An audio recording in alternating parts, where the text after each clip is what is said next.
ഹരി ഓം ഹരി ഓം.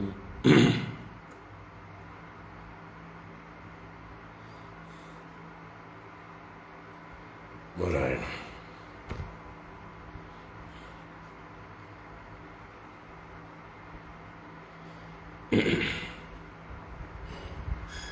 ഓം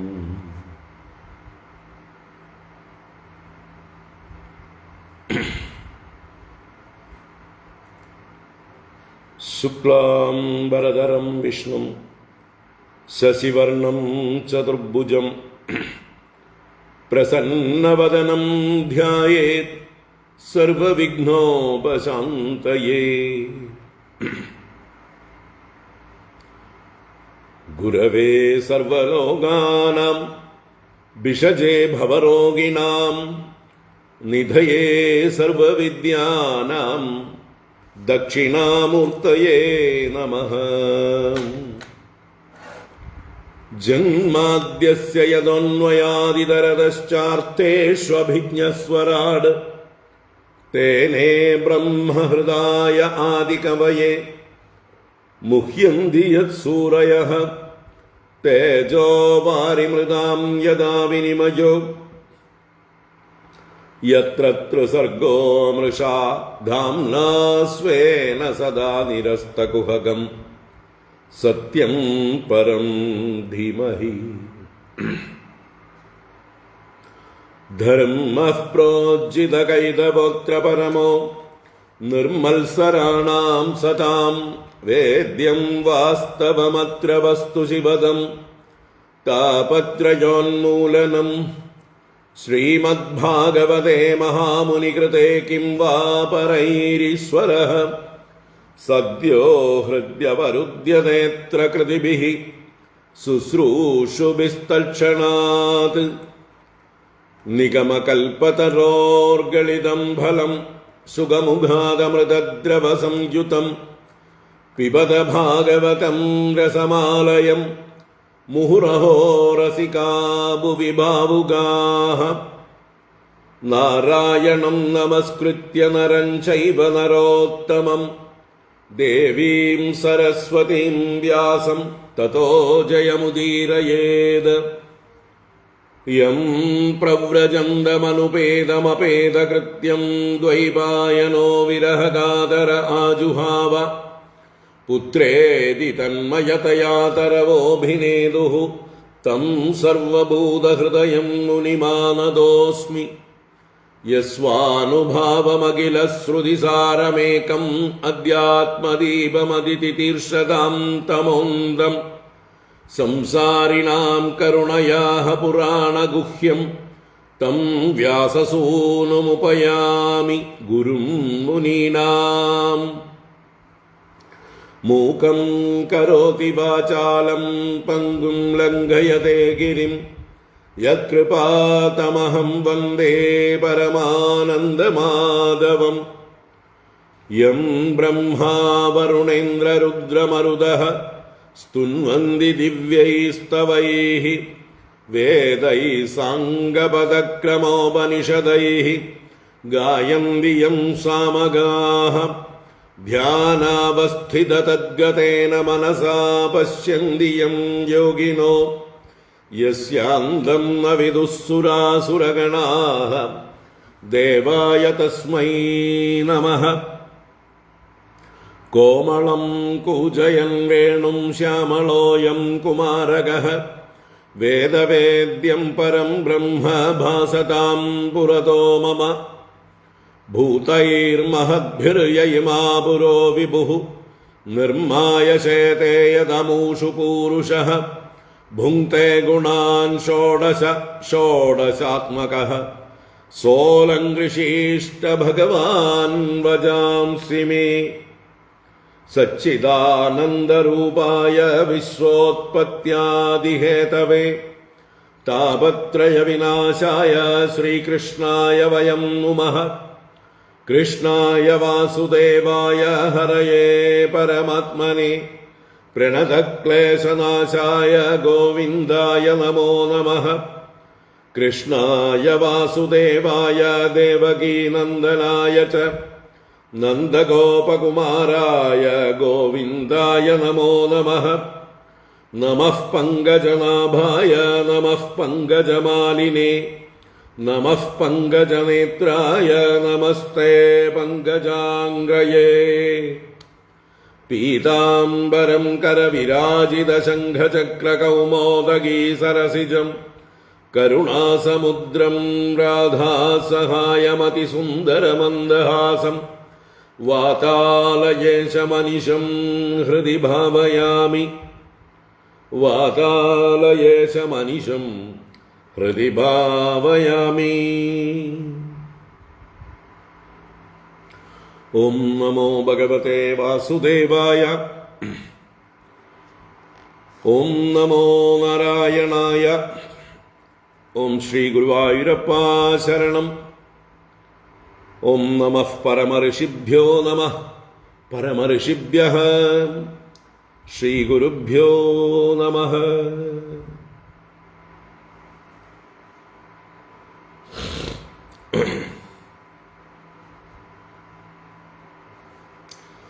ഹരി ഓം. എല്ലാവർക്കും നമസ്കാരം. എല്ലാവർക്കും സുപ്രഭാതം, ശുഭദിനം. ഭാഗവത ജ്ഞാനഗംഗയിലേക്ക് എല്ലാവർക്കും സുസ്വാഗതം, സുസ്വാഗതം.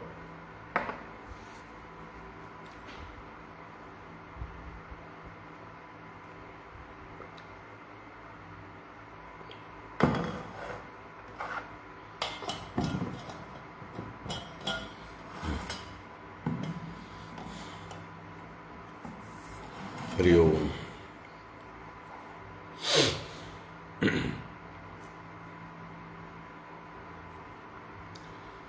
കഴിഞ്ഞ ഓഗസ്റ്റ് 15 അവസാനത്തെ എപ്പിസോഡ് ഭാഗവത ജ്ഞാനഗംഗ.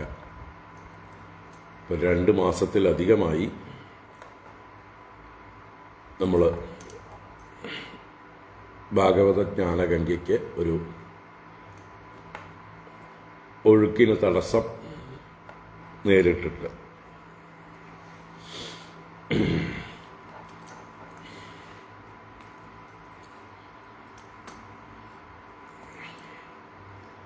കർക്കിടക മാസം കഴിഞ്ഞ് ചിങ്ങമാസം ആരംഭിച്ചതോടുകൂടി നമ്മൾക്ക് അസുഖം പിടിപെട്ടതും എല്ലാം അറിഞ്ഞു കാണും എല്ലാവരും. അതിനുശേഷം അത് കുറച്ച് ദിവസം നീണ്ടു നിന്നു. പിന്നെ പൂനെയിലെ സപ്താഹത്തിന് പോയി. തിരിച്ചു വന്ന ശേഷം ധർമ്മസന്ദേശ യാത്രയുടെ പുറകെയായിരുന്നു. ആ ധർമ്മസന്ദേശ യാത്ര 15 ദിവസത്തെ അതിഗംഭീരമായ ദിഗ്വിജയ യാത്രയായിരുന്നു. അത് 21-ാം തീയതി തിരുവനന്തപുരത്ത് സമാപിച്ചു. 22-ാം തീയതി വൈകുന്നേരത്തോടുകൂടി തിരിച്ചു പോന്നു. ഇന്നലെ കുറേ തിരക്കുകളായിരുന്നു.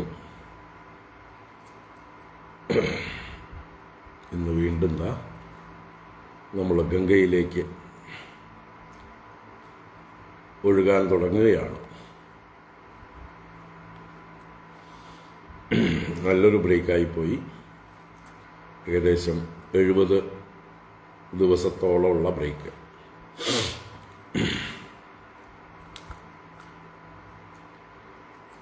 ഇനി നമുക്ക് തുടരാം. ഇടയ്ക്ക് തിരക്കുകളൊക്കെ വരും, എന്നാലും വലിയ ബ്രേക്കില്ലാതെ പോട്ടെ. ഇതുപോലൊരു ബ്രേക്ക് വരാതിരിക്കട്ടെ. നമ്മൾ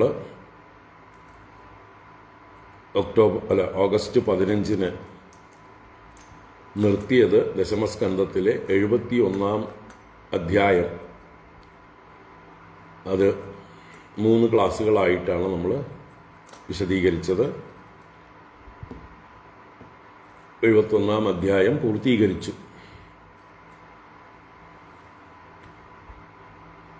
ഭഗവാൻ ദ്വാരകയിൽ നിന്ന് തൻ്റെ പത്നിമാരോടും വലിയൊരു സൈന്യത്തോടും മറ്റ് അകമ്പടികളോടും കൂടെ ഇന്ദ്രപ്രസ്ഥത്തിലേക്ക് വന്നു ചേർന്ന് ആ ഇന്ദ്രപ്രസ്ഥത്തിൽ യുധിഷ്ഠിരൻ്റെയും ഭീമൻ്റെയും ഒക്കെ നേതൃത്വത്തിൽ ഭഗവാനെ സ്വീകരിച്ചതും ഭഗവാൻ കുന്തിദേവിയുടെ അന്തഃപുരത്തിലേക്ക് ചെന്ന് ആ അച്ഛൻ പെങ്ങളെ കാണുന്നതും അവരുടെ സമാഗമവും അതിനുശേഷം യുധിഷ്ഠിരൻ്റെ ആതിഥ്യം സ്വീകരിച്ചുകൊണ്ട് ഭഗവാൻ തൻ്റെ വാസസ്ഥാനത്തേക്ക് നീങ്ങുന്നതും അതേസമയം ഭഗവാന്റെ പത്നിമാരെ പാഞ്ചാലിയും സുഭദ്രാദേവിയുമായിട്ട് വന്ന് സ്വീകരിക്കുന്നതും അവരെയെല്ലാം സൽക്കരിക്കുന്നതും എല്ലാവരെയും യഥാവിധി പൂജിച്ച് അവരവർക്കുള്ളതായിട്ടുള്ള സ്ഥാനങ്ങളിൽ അവരെ താമസിപ്പിക്കുന്നതുമായിട്ടുള്ള ഭാഗങ്ങളാണ് കണ്ടത്. യുധിഷ്ഠിരന് എന്തെന്നില്ലാത്ത പാരവശ്യം പ്രകടിപ്പിക്കുന്നതെല്ലാം കണ്ടു. ആ പൂജയൊക്കെ ചെയ്യുമ്പോൾ അദ്ദേഹത്തിന് അതിൻ്റെ ഓർഡറൊക്കെ തെറ്റിപ്പോകുന്നു എന്ന് സൂചിപ്പിച്ചു. അല്ലേ?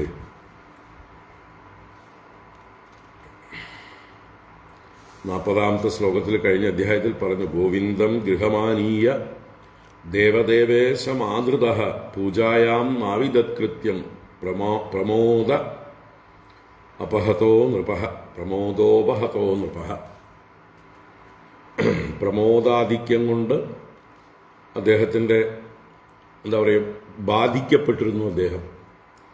അതുകൊണ്ട് പൂജയിൽ കൃത്യം ന അവിദത്, എന്താണ് ചെയ്യേണ്ടത് എന്നുള്ളത് അറിയാതെ ഒരു പരതന്ത്രനായി, അത്ഭുത പരതന്ത്രനായി, അവശനായി ഒക്കെ ഇരിക്കുന്നതായിട്ടുള്ള പാരവശ്യത്തോടു കൂടിയതായിട്ടുള്ള അവസ്ഥയെ വർണ്ണിച്ചു. അതുപോലെ എല്ലാവരും പരസ്പരം അഭിവാദനം ചെയ്യുന്നതായിട്ടുള്ള രംഗങ്ങളൊക്കെ വർണ്ണിച്ചിരുന്നു.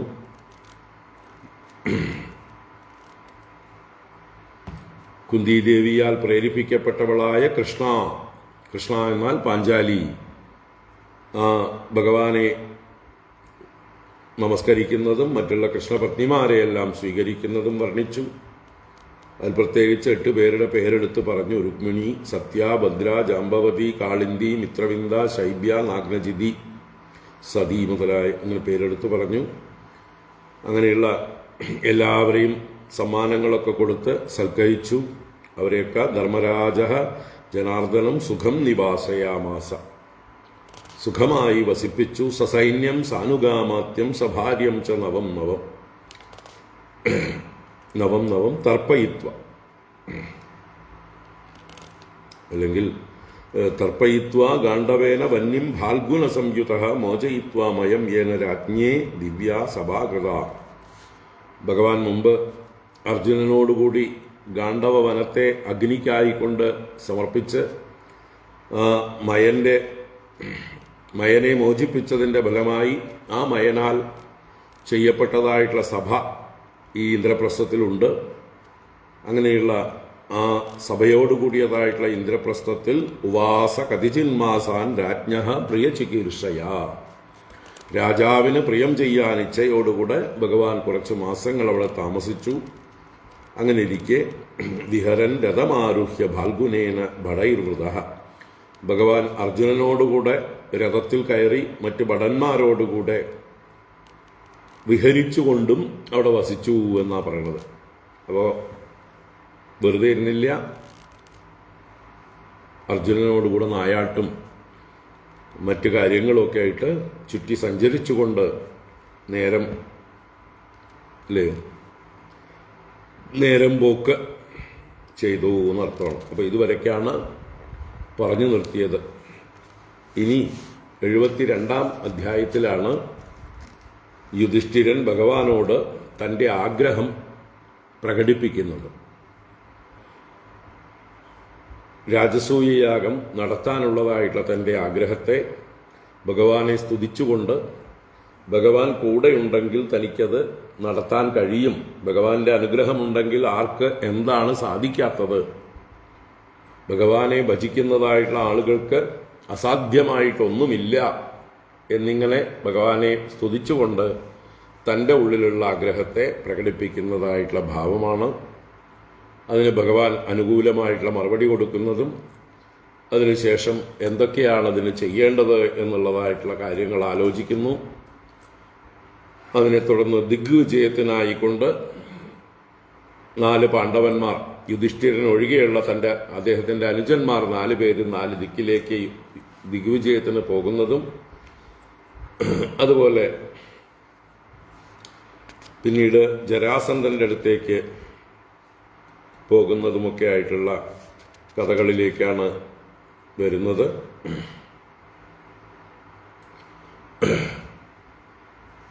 അതിലേക്ക് നമുക്ക് പോകുന്നതിന് മുമ്പ് അധ്യായം പാരായണം ചെയ്യാം. 72-ാം അധ്യായം പാരായണം ചെയ്തിട്ട് അതിലേക്ക് നമുക്ക് കടക്കാം. ഓം നമോ ഭഗവതേ വാസുദേവായ. അഥ ശ്രീമദ്ഭാഗവതേ ദശമസ്കന്ധേ ഉത്തരാർദ്ധേ 17-തമോऽധ്യായഃ. ശ്രീശുക ഉവാച.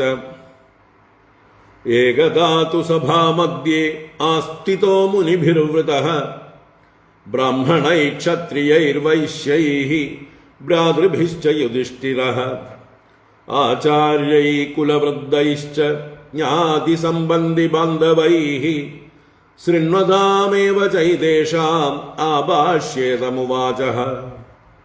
യുധിഷ്ഠിര ഉവാച. ക്രതുരാജേന ഗോവിന്ദ രാജസൂയേന പാവനീഃ യക്ഷ്യേ വിഭൂതിർഭവതഃ തൽസമ്പാദയ നഃ പ്രഭോ.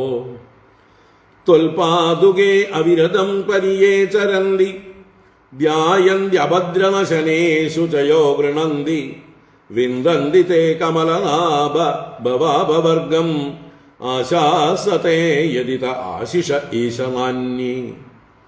തദ്ദേവദേവ ഭവതശ്ചരണാരവിന്ദസേവാനുഭാവമിഹ പശ്യതു ലോകയേഷഃ. യേ ത്വാം ഭജന്തി ന ഭജന്തി ഉദവോഭയേഷാം നിഷ്ഠാം പ്രദർശയ വിഭോ കുരു സൃഞ്ജയാനാം. ന ബ്രഹ്മണ സ്വപരഭേദമതിസ്തവ സ്യാത് സർവാത്മനഃ സമദൃശസ്വ സുഖാനുഭൂതേഃ സംസേവതാം സുരതരോരിവ തേ പ്രസാദഃ സേവാനുരൂപമുദയോ ന വിപര്യയോത്ര. ശ്രീഭഗവാനുവാച. സമ്യക് വ്യവസിതം രാജൻ ഭവതാ ശത്രുകർശന കല്യാണീയേന തേ കീർത്തിഃ ലോകാൻ അനുഭവിഷ്യതി. ഋഷീണാം പിതൃദേവാനാം സുഹൃദാമപി നഃ പ്രഭോ സർവേഷാമപി ഭൂതാനാം ഈപ്സിതക്രതുരാടയം. വിജിത്യ നൃപതീൻ സർവാൻ കൃത്വാ ച ജഗതീം വശേ സംഭൃത്യ സർവസംഭാരാൻ ആഹരസ്വ മഹാക്രതും. ഏതേ തേ ഭ്രാതരോ രാജൻ ലോകപാലാംശ സംഭവാഃ ജിതോസ്മ്യാത്മവതാ തേഹം ദുർജയോ യോ അകൃതാത്മഭിഃ. ന കശ്ചിത് മത്പരം ലോകേ തേജസാ യശസാ ശ്രിയാ വിഭൂതിഭിർവാഭിഭവേത് ദേവോപി കിമുപാർത്ഥിവഃ. ശ്രീശുക ഉവാച. നിശമ്യ ഭഗവദ്ഗീതം പ്രീതഃ പുല്ലമുഖാംബുജഃ ഭ്രാതॄൻ ദിഗ്വിജയയുക്ത വിഷ്ണുതേജോ ബഭൃംഹിതാൻ. സഹദേവം ദക്ഷിണസ്യാമാദിശത്സഹസ്രഞ്ജയൈഃ ദിശി പ്രതീച്യാം നകുലം ഉദീച്യാം സവ്യസാചിനം പ്രാച്യാം മൃഗോദരം മത്സ്യൈഃ കേകയൈഃ സഹ മദ്രകൈഃ. തേ വിജിത്യ നൃപാൻ വീരാ ആജഘ്രുർദിഗ്ഭ്യോജസ അജാതശത്രവേ ഭൂരി ദ്രവിണം നൃപയക്ഷ്യത്തെ. ശ്രുത്വാ ജിതം ജരാസന്ധം നൃപതേർധ്യായതോ ഹരിഃ ആഹോപായം തമേവാദ്യ ഉദ്ധവോ യം ഉവാചഃ. ഭീമസേനോർജുന കൃഷ്ണോ ബ്രഹ്മലിംഗധരാസ്ത്രയഃ ജഗ്മുർഗിരിവ്രജം താത ബൃഹദ്രഥസുതോ യതഃ. തേ ഗത്വാദിത്യവേളായാം ഗൃഹേഷു ഗൃഹമേധിനം ബ്രഹ്മണ്യം സമയാചേരൻ രാജന്യാ ബ്രഹ്മലിംഗിനഃ രാജൻ വിദ്യതിഥീൻ പ്രാപ്താൻ അർത്ഥിനോ ദൂരമാഗതാൻ തന്നഃ പ്രയച്ഛ ഭദ്രം തേ യദ്വയം കാമയാമഹേ. കിം ദുർമർഷം തിതിക്ഷൂണാം കിമകാര്യം അസാധുഭിഃ കിം ന ദേയം വദന്യാനാം കഃ പരഃ സമദർശിനാം. യോ അനിത്യേന ശരീരേണ സതാം ഗേയം യശോ ധ്രുവം നാചിനോതി സ്വയം കൽപ്പഃ സ വാച്യശോച്യ ഏവ സഃ. ഹരിശ്ചന്ദ്രോ രന്തിദേവഃ ഉഞ്ചവൃത്തിശിബിർബലിഃ വ്യാതകപോതോ ബഹവോ ഹ്യധ്രുവേണ ധ്രുവം ഗതാഃ. ശ്രീശുക ഉവാച സ്വരൈരാകൃതിഭിസ്താംസ്തു പ്രകോഷ്ടൈർജ്യാഹതൈരപി രാജന്യബന്ധൂൻ വിജ്ഞായ ദൃഷ്ടപൂർവാൻ അചിന്തയത്. രാജന്യബന്ധവോ ഹ്യേതേ ബ്രഹ്മലിംഗാനി ബിഭ്രതി ദദാമി ഭിക്ഷിതം തേഭ്യ ആത്മാനമപി ദുസ്ത്യജം. ബലേർന്നു ശ്രൂയത്തെ കീർത്തിഃ വിതതാദിക്ഷകൽമഷ ഐശ്വര്യാദ് ഭ്രംശിതസ്യാപി വിപ്രവ്യാജേന വിഷ്ണുനാ. ശ്രിയം ജിഹീർഷതേന്ദ്രസ്യ വിഷ്ണവേ ദ്വിജരൂപിണേ ജാനന്നപി മഹീം പ്രാതാദ് വാര്യമാണോപി ദൈത്യരാട്. ജീവതാ ബ്രാഹ്മണാർത്ഥായ കോന്വർത്ഥഃ ക്ഷത്രബന്ധുനാ ദേഹേന പദമാനേന നേഹദാ വിപുലം യശഃ. ഇത്യുദാരമതിഃ പ്രാഹ കൃഷ്ണാർജുനമൃഗോദരാൻ ഹേ വിപ്രാവ്രിയതാം കാമോ ദദാമ്യാത്മശിരോ വിവഹ. ശ്രീഭഗവാനുവാച യുദ്ധം നോ ദേഹി രാജേന്ദ്ര ദ്വന്ദ്വശോ യതി മന്യസേ യുദ്ധാർത്തിനോ വയം പ്രാപ്താ രാജന്യാ നാന്നകാംക്ഷിണഃ.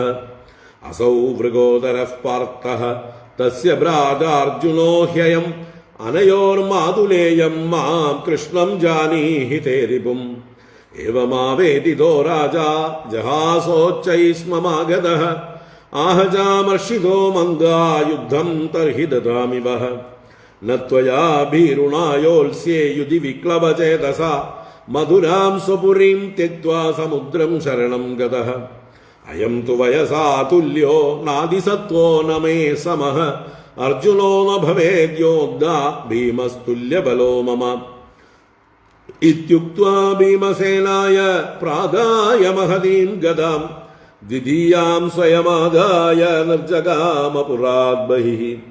തതഃ സമേഖലേ വീരൗ സംയുക്താ വിതരേതരൗ ജഗ്നദുർവജ്രകൽപാഭ്യാം ഗദാഭ്യാം രണദുർമദൗ. മണ്ഡലാനി വിചിത്രാണി സവ്യം ദക്ഷിണമേവ ച ചരതോ ശുശുഭേ യുദ്ധം നടയോരിവ രംഗിണോഃ. തതശ്ചലജലാ ശബ്ദോ വജ്രനിഷ്പേഷസന്നിഭഃ ഗതയോഃ ക്ഷിപ്തയോ രാജൻ ദന്തയോരിവ ദന്തിനോഃ.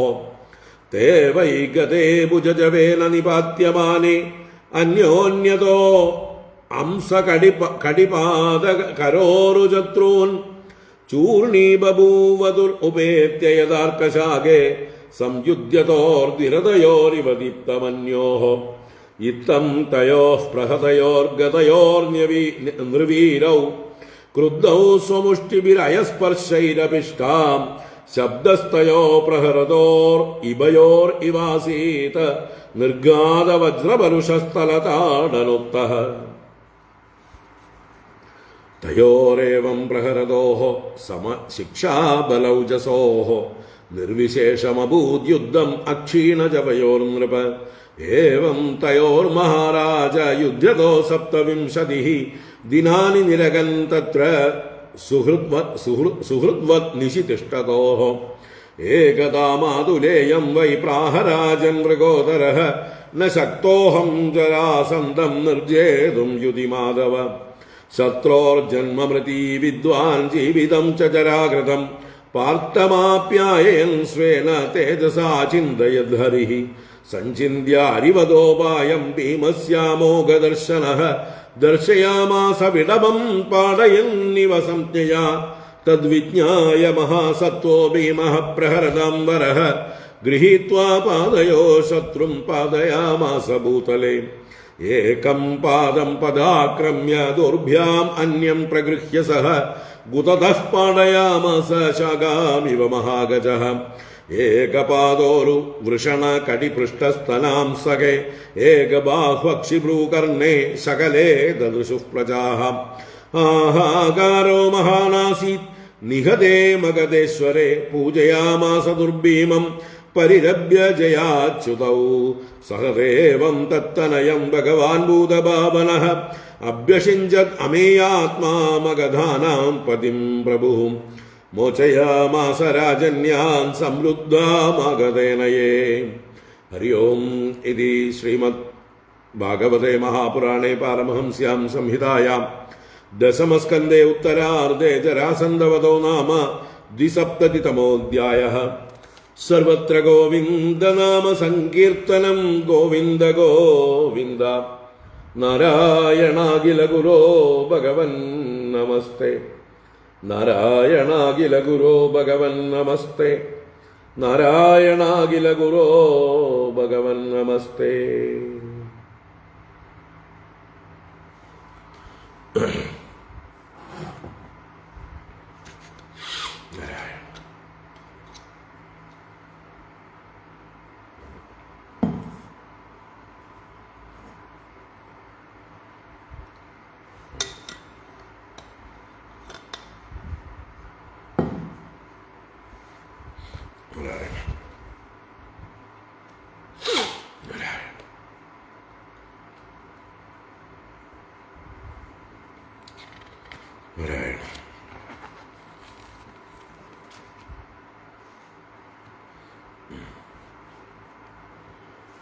എല്ലാവർക്കും ഒരിക്കൽ കൂടെ നമസ്കാരം.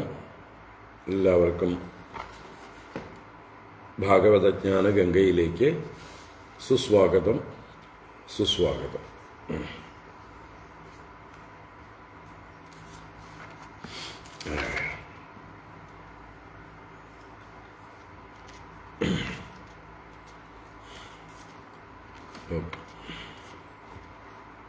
ദശമസ്കന്ധം ഉത്തരാർദ്ധമാണ് നമ്മൾ കണ്ടുകൊണ്ടിരിക്കുന്നത്. ഭഗവാന്റെ ഗൃഹസ്ഥാശ്രമ ജീവിതം വർണ്ണിച്ചു. നാരദ മഹർഷി വന്ന് കാണുന്നതായിട്ട്. അതിനുശേഷം ഭഗവാന്റെ നിത്യകർമ്മങ്ങളെക്കുറിച്ച് വർണ്ണിച്ചു. അങ്ങനെ ഇരിക്കുന്ന സന്ദർഭത്തിലാണ് ഭഗവാൻ രാജസഭയിൽ സുധർമ്മയിൽ സാന്നിധ്യം ചെയ്യുന്ന സമയത്ത് ആദ്യമൊരു ദൂതൻ വന്നതും ആ ദൂതൻ താൻ മഗധദേശത്തു നിന്നാണ് വരുന്നത്. ജരാസന്ധൻ കാരാഗൃഹത്തിൽ വച്ചിരിക്കുന്ന അനേക രാജാക്കന്മാർ 20,800 രാജാക്കന്മാരുണ്ട്. അവരുടെ ദൂതനായിട്ടാണ് വന്നിരിക്കുന്നത്. അവർ ഭഗവാന്റെ സഹായം അഭ്യർത്ഥിക്കുന്നു. അവരെ ജരാസന്ധന്റെ കാരാഗൃഹത്തിൽ നിന്ന് മോചിപ്പിക്കണം എന്നുള്ള പ്രാർത്ഥന ആ ദൂതൻ അറിയിക്കുന്നു.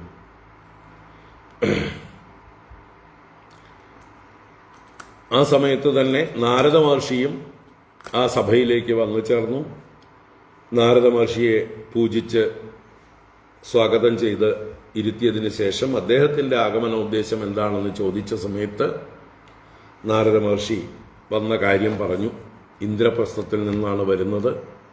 യുധിഷ്ഠിരന് ഒരു രാജസൂയം നടത്താൻ ആഗ്രഹമുണ്ട്. അതിന് അങ്ങയുടെ സഹായം അഭ്യർത്ഥിക്കാൻ വേണ്ടി യുധിഷ്ഠിരന്റെ താല്പര്യപ്രകാരം വന്നതാണ് എന്ന് അറിയിക്കുന്നു. അപ്പോൾ 2 ടാസ്കുകളായി. ഇതിലേത് ആദ്യം ചെയ്യണമെന്നുള്ള ചർച്ച ആ സഭയിലുണ്ടാകുന്നു. അതിന് വേണ്ട പോലെ ആരും ഉത്തരം കൊടുക്കാതിരുന്ന സമയത്ത് ഭഗവാൻ ഉദ്ധവനെ കൊണ്ട് ഈ പ്രശ്നത്തിന് പരിഹാരം കാണാൻ പറഞ്ഞു. ബുദ്ധിസത്തമനായ ഉദ്ധവൻ ഉപായം വളരെ വ്യക്തമായി പറഞ്ഞു കൊടുക്കുന്നു. ഇതിലൊരു വിഷമവുമില്ല, 2 കാര്യവും ഒന്നിച്ച് സാധിക്കാം. ആദ്യം രാജസൂയയാഗം ആരംഭിക്കുക. അതിന്റെ ഭാഗമായിട്ടുള്ള ദിഗ്വിജയത്തിൽ മഗധദേശത്തേക്ക് ഭീമനും അർജുനനും ഭഗവാനുമായി ചെന്ന് ദ്വന്ദ്വയുദ്ധം ഭിക്ഷയായി അല്ലെങ്കിൽ എന്താ പറയുക ദാനമായി ജരാസന്ധനോട് ചോദിക്കുക. അതിൽ ജരാസന്ധൻ ഭീമസേനനെ തെരഞ്ഞെടുക്കും. ആ ഭീമസേനന് ഭഗവാന്റെ അനുഗ്രഹം കൊണ്ട് ജരാസന്ധനെ വധിക്കാം എന്നുള്ള ഉപായം അങ്ങനെ രാജസൂയവും നടത്താം എന്ന് ഉദ്ധവൻ ഉപദേശിച്ചു. ആ ഉദ്ധവന്റെ വാക്കുകളെ എല്ലാവരും പ്രശംസിച്ചു. അതിനുശേഷമാണ് കഴിഞ്ഞ അധ്യായത്തിൽ പറഞ്ഞ 71-ാം അധ്യായത്തിൽ വർണ്ണിച്ച ഭഗവാന്റെ ഇന്ദ്രപ്രസ്ഥഗമനം. വലിയൊരു സൈന്യവും ഭഗവാന്റെ പത്നിമാരും എല്ലാമായിട്ടാണ് ഭഗവാൻ ഇന്ദ്രപ്രസ്ഥത്തിലേക്ക് ചെല്ലുന്നത്. അവിടെ ചെല്ലുമ്പോൾ പാണ്ഡവന്മാർ ഭഗവാനെ സ്വീകരിക്കുന്നതും ഭഗവാൻ യുധിഷ്ഠിരനെയും ഭീമസേനെയും നമസ്കരിക്കുന്നു. അർജുനൻ ഭഗവാനെ ആലിംഗനം ചെയ്യുന്നു. നകുല സഹദേവന്മാർ ഭഗവാനെ വന്ന് നമസ്കരിക്കുന്നു. അതിനുശേഷം ഭഗവാൻ കുന്തിദേവിയുടെ അന്തഃപുരത്തിലേക്ക് ചെല്ലുന്നതും കുന്തിദേവിയെ കണ്ട് കുശലപ്രശ്നങ്ങൾ ചെയ്യുന്നതും പിന്നീട് യുധിഷ്ഠിരൻ ഭഗവാനെ അദ്ദേഹത്തിന് വ്യവസ്ഥ ചെയ്തിട്ടുള്ള താമസ സ്ഥലത്തേക്ക് കൂട്ടിയിട്ട് പോകുന്നതും പൂജിക്കുന്നതും പ്രത്യേകം സൗകര്യം ചെയ്തിട്ടുള്ള സ്ഥാനങ്ങളിൽ ഭഗവാനെയും ഭഗവാന്റെ കൂടെ വന്നിട്ടുള്ളവരെയും പത്നിമാരെയും എല്ലാം താമസിപ്പിക്കുന്നതും ആ ഭഗവാന്റെ പത്നിമാരെ പാഞ്ചാലിയും സുഭദ്രയും സൽക്കരിക്കുന്നതുമായിട്ടുള്ള ഭാഗങ്ങൾ വർണ്ണിച്ചു. അതിനെ തുടർന്നാണ് 72-ാം അധ്യായത്തിൽ രാജസൂയ യാഗത്തിൻ്റെ ആരംഭം അഥവാ അതിൻ്റെ ഭാഗമായിട്ടുള്ള ആലോചനയും ദിഗ്വിജയവും എല്ലാം നടത്തുന്നത്. അതിൽ തന്നെയാണ് ജരാസന്ധ വധവും നമ്മൾ വായിച്ചു. അപ്പോൾ അതാണ് ഈ 72-ാം അധ്യായത്തിലെ വിഷയം, ജരാസന്ധ വധപര്യന്തം. അടുത്ത അധ്യായത്തിലാണ് ജരാസന്ധന്റെ കാരാഗ്രഹത്തിലുള്ള രാജാക്കന്മാരെ മോചിപ്പിക്കുന്നതും അവർ ഭഗവാനെ ചെയ്യുന്ന സ്തുതിയും പ്രാർത്ഥനയുമെല്ലാം നമുക്ക് 73-ാം അധ്യായത്തിൽ കാണാം. അപ്പോൾ നമുക്ക് 72-ാം അധ്യായം ഓരോ ശ്ലോകങ്ങളായിട്ട് നോക്കാം.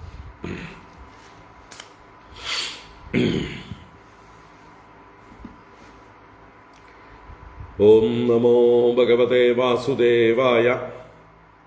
അഥ ശ്രീമദ്ഭാഗവതേ ദശമസ്കന്ധേ ഉത്തരാർദ്ധേ 270-തമോऽധ്യായഃ. ശ്രീശുക ഉവാച. ഏകദാ തു സഭാമധ്യേ ആസ്ഥിതോ മുനിഭിർവൃതഃ ബ്രാഹ്മണൈ ക്ഷത്രിയൈർവൈശ്യൈഃ ഭ്രാതൃഭിശ്ച യുധിഷ്ഠിരഃ ആചാര്യൈ കുലവൃദ്ധൈശ്ച ജ്ഞാതിസംബന്ധി ബാന്ധവൈഃ ശൃണ്വതാമേവ ചൈതേഷാം ആഭാഷ്യേതമുവാചഃ.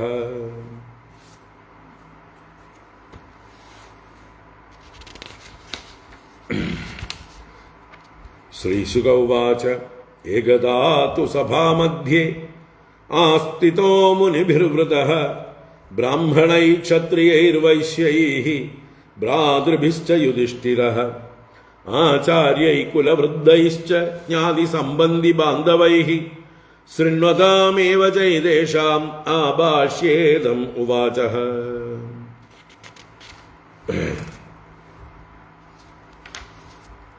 അപ്പോ ഭഗവാൻ ഇന്ദ്രപ്രസ്ഥത്തിൽ കുറേ ദിവസം താമസിച്ചു. അർജുനനോടുകൂടി രഥത്തിൽ കയറി വിഹാരങ്ങളൊക്കെ ചെയ്തുകൊണ്ടിരുന്നു എന്ന് പറഞ്ഞാണ് കഴിഞ്ഞ അധ്യായം നിർത്തിയത്. പിന്നീട് ആരംഭിക്കുന്നത് ഏകദാ എന്ന് പറഞ്ഞുകൊണ്ടാണ്, ഒരിക്കൽ. അപ്പൊ അങ്ങനെ ഇരിക്കുന്ന സന്ദർഭത്തിൽ ഒരിക്കൽ ഒരു ദിവസം സഭാമധ്യേ ആസ്ഥിതഃ മുനിഭിർവൃതഃ ബ്രാഹ്മണൈ ക്ഷത്രിയൈർ വൈശ്യൈർ ഭ്രാതൃഭിശ്ച യുധിഷ്ഠിരഃ.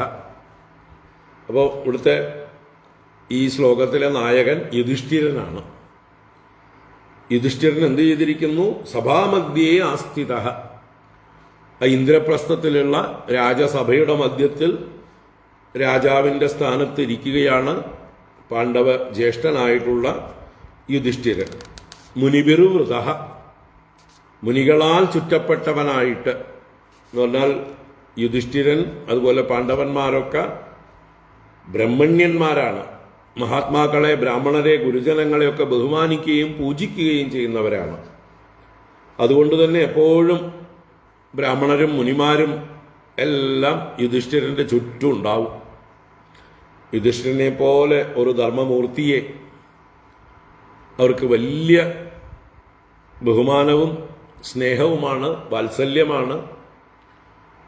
അപ്പം അത് പ്രകടിപ്പിച്ചുകൊണ്ട്, അല്ലേ, സ്നേഹം, വാത്സല്യം ഇതൊക്കെ ഉള്ളിടത്തുനിന്ന് നമുക്ക് പോകാൻ തോന്നില്ല, ആർക്കും പോകാൻ തോന്നില്ല. എവിടെയാണോ സൽക്കരിക്കപ്പെടുന്നത്, എവിടെയാണോ സ്നേഹം ലഭിക്കുന്നത്, അവിടെ ചേർന്നിരിക്കുക എന്നുള്ളത് ലോക സ്വഭാവമാണ്. ഇപ്പം ഇവിടെ മുനികളും അവർക്ക് സംഘമൊന്നും ഇല്ലെങ്കിൽ പോലും യുധിഷ്ഠിരനെ പോലൊരു മഹാത്മാവുമായിട്ട് സത്സംഗം ചെയ്യാനായിക്കൊണ്ട് അവർ അവിടെ തന്നെ പലപ്പോഴും വന്ന് താമസിക്കുകയാണ്. അതാണ് മുനിഭിർവൃത യുധിഷ്ഠിര സഭാമധ്യേ അസ്ഥിത. അവിടെ അദ്ദേഹത്തിനെ സേവിച്ചുകൊണ്ട് ബ്രാഹ്മണൈർ ക്ഷത്രിയൈർ വൈശ്യൈ ഭ്രാതൃഭിശ്ച, അതുപോലെ ആചാരൈ കുലവൃദ്ധൈശ്ച ജ്ഞാതി സംബന്ധി ബാന്ധവൈ, ഇവരൊക്കെ അദ്ദേഹത്തിൻ്റെ ചുറ്റും ആ സഭയിലുണ്ട്. ബ്രാഹ്മണരുണ്ട്, ക്ഷത്രിയന്മാർ ധാരാളമുണ്ട്, വൈശ്യർ, കച്ചവടക്കാർ, പൗരപ്രമുഖരായിട്ടുള്ളവർ എല്ലാവരുമുണ്ട്. അതുപോലെ ഭ്രാതൃഭിശ്ച, ഭ്രാതാക്കളാലും ഈ വൃത, മുനിബിർവൃത എന്നുള്ള ആ വൃത എന്നുള്ളത് എല്ലായിടത്തേക്കും അന്വയിക്കേണ്ടതാണ്. ബ്രാഹ്മണൈർവൃത, ക്ഷത്രിയൈർവൃത, വൈശ്യൈർവൃത, ഭ്രാതൃഭിശ്ച വൃത. തൻ്റെ സഹോദരന്മാർ 4 പേരും ചുറ്റിയിട്ടുണ്ട്, ചുറ്റുരുപ്പുണ്ട്. ആചാര്യന്മാർ പലരും ദ്രോണൻ മുതലായിട്ടുള്ള, ഇവിടെ ദ്രോണാചാര്യർ ഹസ്തിനപുരത്തായിരിക്കും. ഇവിടെ അതുപോലെയുള്ള ആചാര്യസ്ഥാനം വഹിക്കുന്നതായിട്ടുള്ള ആളുകളുണ്ടാവും. കുലവൃദ്ധയിശ്ച, കുലത്തിലുള്ള വൃദ്ധന്മാരായിട്ടുള്ള ആളുകളുണ്ടാവും. ജ്ഞാതി സംബന്ധി ബാന്ധവൈഹി, ജ്ഞാതികൾ എന്ന് പറഞ്ഞാൽ രക്തബന്ധമുള്ളവർ, സംബന്ധികൾ എന്ന് പറഞ്ഞാൽ വിവാഹാദികളിലൂടെ ഉണ്ടാവുന്ന ബന്ധങ്ങളുള്ളവർ, അതുപോലെ മറ്റ് സുഹൃത്തുക്കളും മറ്റും ബാന്ധവന്മാരും എല്ലാവരാലും വൃത ചുറ്റപ്പെട്ടവനായിട്ട് ശൃണ്വതാമേവ ചൈതൈഷാം ആഭാഷ്യ ഇതം ഉവാച. ഏതേഷാം ശൃണ്വതാം ഏവ, ഇവരെല്ലാവരും കേട്ടുകൊണ്ടിരിക്കേ തന്നെ. അപ്പോൾ ഒരു പൊതുവേദിയിൽ വളരെ തുറന്നു തന്നെയാണ് ഇവിടെ ഈ വിഷയം ചർച്ച ചെയ്യുന്നത്. സഭയിൽ ചർച്ച ചെയ്യുകയാണ്, ഗൂഢാലോചനയൊന്നും ഇല്ല ഇവിടെ എന്ന് പറയുക. അതാണ് ഏതേഷാം ശൃണ്വതാം ഏവ, അവരെല്ലാവരും കേട്ടുകൊണ്ടിരിക്കെ തന്നെ ആ ഭഗവാനെ അഭിസംബോധന ചെയ്തുകൊണ്ട് അഭിഭാഷിച്ച് എല്ലാവരെയും അഭിസംബോധന ചെയ്തുകൊണ്ട് ഇതം ഉവാച, ഈ ഒരു കാര്യത്തെ പറഞ്ഞു. ആശ്ചര്യം അല്ലെങ്കിൽ സന്തോഷം എന്ന് സൂചിപ്പിക്കുന്നതാണ് ഹ എന്നതായിട്ടുള്ളൊരു ശബ്ദം. അപ്പോൾ യുധിഷ്ഠിരൻ ഭഗവാനെയാണ് മുഖ്യമായിട്ട് അഭിസംബോധന ചെയ്യുന്നത്. എല്ലാവരും കേൾക്കത്തന്നെ പൊതുവായിട്ട് പറയുകയാണ് എന്നർത്ഥം. അപ്പോൾ ഇനി യുധിഷ്ഠിരന്റെ വാക്കുകളാണ് തുടർന്ന് വരുന്നത്.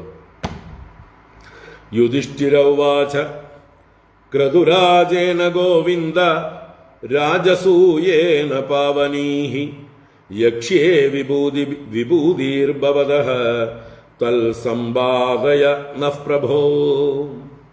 യുധിഷ്ഠിര ഉവാച ക്രതുരാജേന ഗോവിന്ദ രാജസൂയേന പാവനീഹി യക്ഷ്യേ വിഭൂതിർഭവതഃ തൽസംവാദയ നഃ പ്രഭോ. ആരെയാണ് അഭിസംബോധന ചെയ്യുന്നത് എന്ന് വ്യക്തം. ഗോവിന്ദ എന്ന് വിളിക്കുന്നുണ്ട്. ഭഗവാനെ സംബോധന ചെയ്യണോ അല്ലയോ? ഗോക്കളെയെല്ലാം രക്ഷിക്കുന്നവനെ. ഇവിടെ ഗോക്കൾ എന്ന് പറഞ്ഞാൽ ജീവജാലങ്ങളെല്ലാം,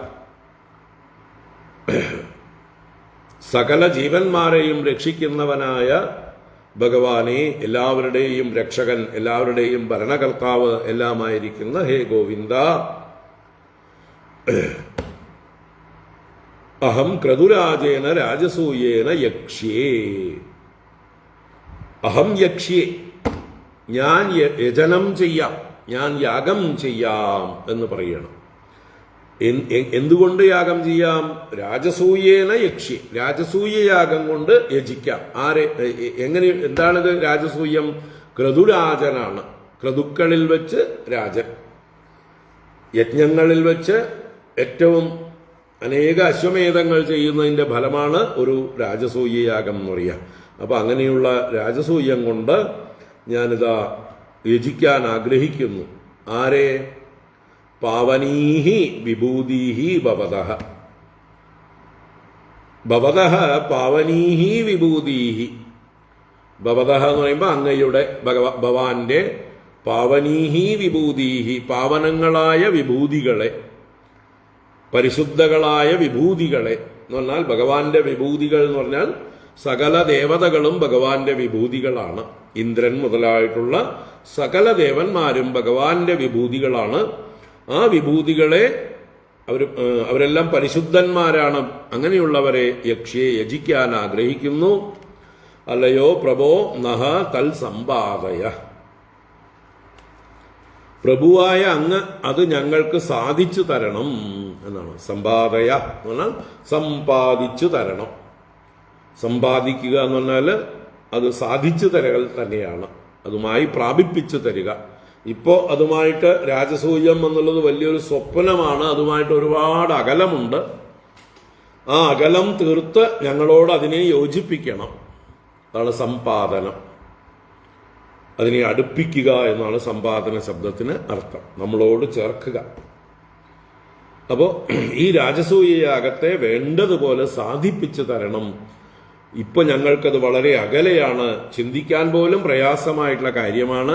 പക്ഷെ പ്രഭുവായ അങ്ങ് കൂടെയുണ്ടെങ്കിൽ, പ്രഭുവാണ് അങ്ങ്. പ്രഭു എന്ന് പറഞ്ഞാലോ എന്തിനും പ്രഭാവമുള്ളവൻ, ശക്തിയുള്ളവൻ, സാമർഥ്യമുള്ളവൻ, ഈ പ്രപഞ്ചത്തെ തന്നെ സൃഷ്ടിച്ച് പരിപാലിച്ച് സംഹരിക്കുന്നതായിട്ടുള്ള ഈശ്വരനാണ് അങ്ങ്. അങ്ങനെയുള്ള അങ്ങയ്ക്ക് ഈ നിസ്സാരമായിട്ടുള്ള രാജസൂയം സാധിച്ചു തരാൻ വല്ല പ്രയാസമുണ്ടോ? അതുകൊണ്ട് പ്രഭോ എന്ന് ഭഗവാനെ സംബോധന ചെയ്തുകൊണ്ട് പ്രഭുവായ അങ്ങയുടെ അനുഗ്രഹത്തോടുകൂടി ഞങ്ങൾക്ക് ഈ കാര്യം സാധിപ്പിച്ചു തരണമെന്ന് ആദ്യം ഒരു ആമുഖമായിട്ട് അവതരിപ്പിച്ചു. ഇനി എന്താ എന്നോട് ചോദിക്കണത്? ഞാൻ ആരാ ഇതൊക്കെ സാധിച്ചു തരാൻ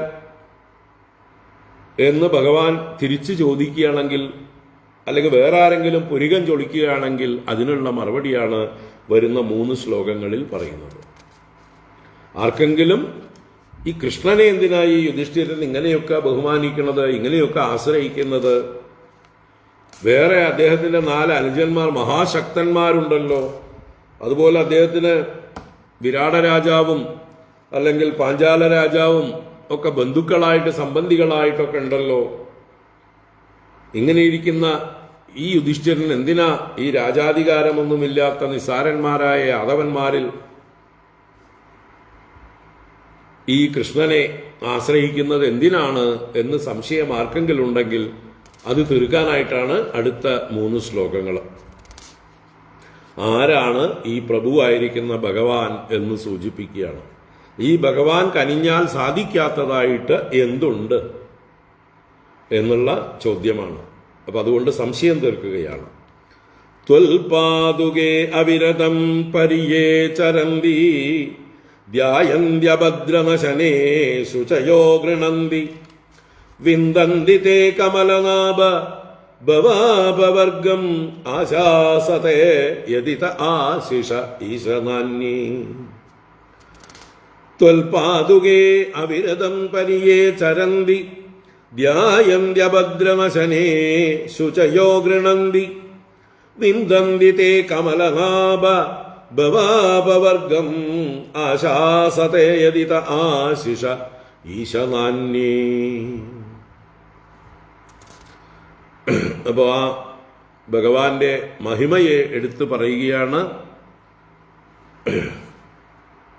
ഈ രാജസൂയം സാധിക്കുന്നത്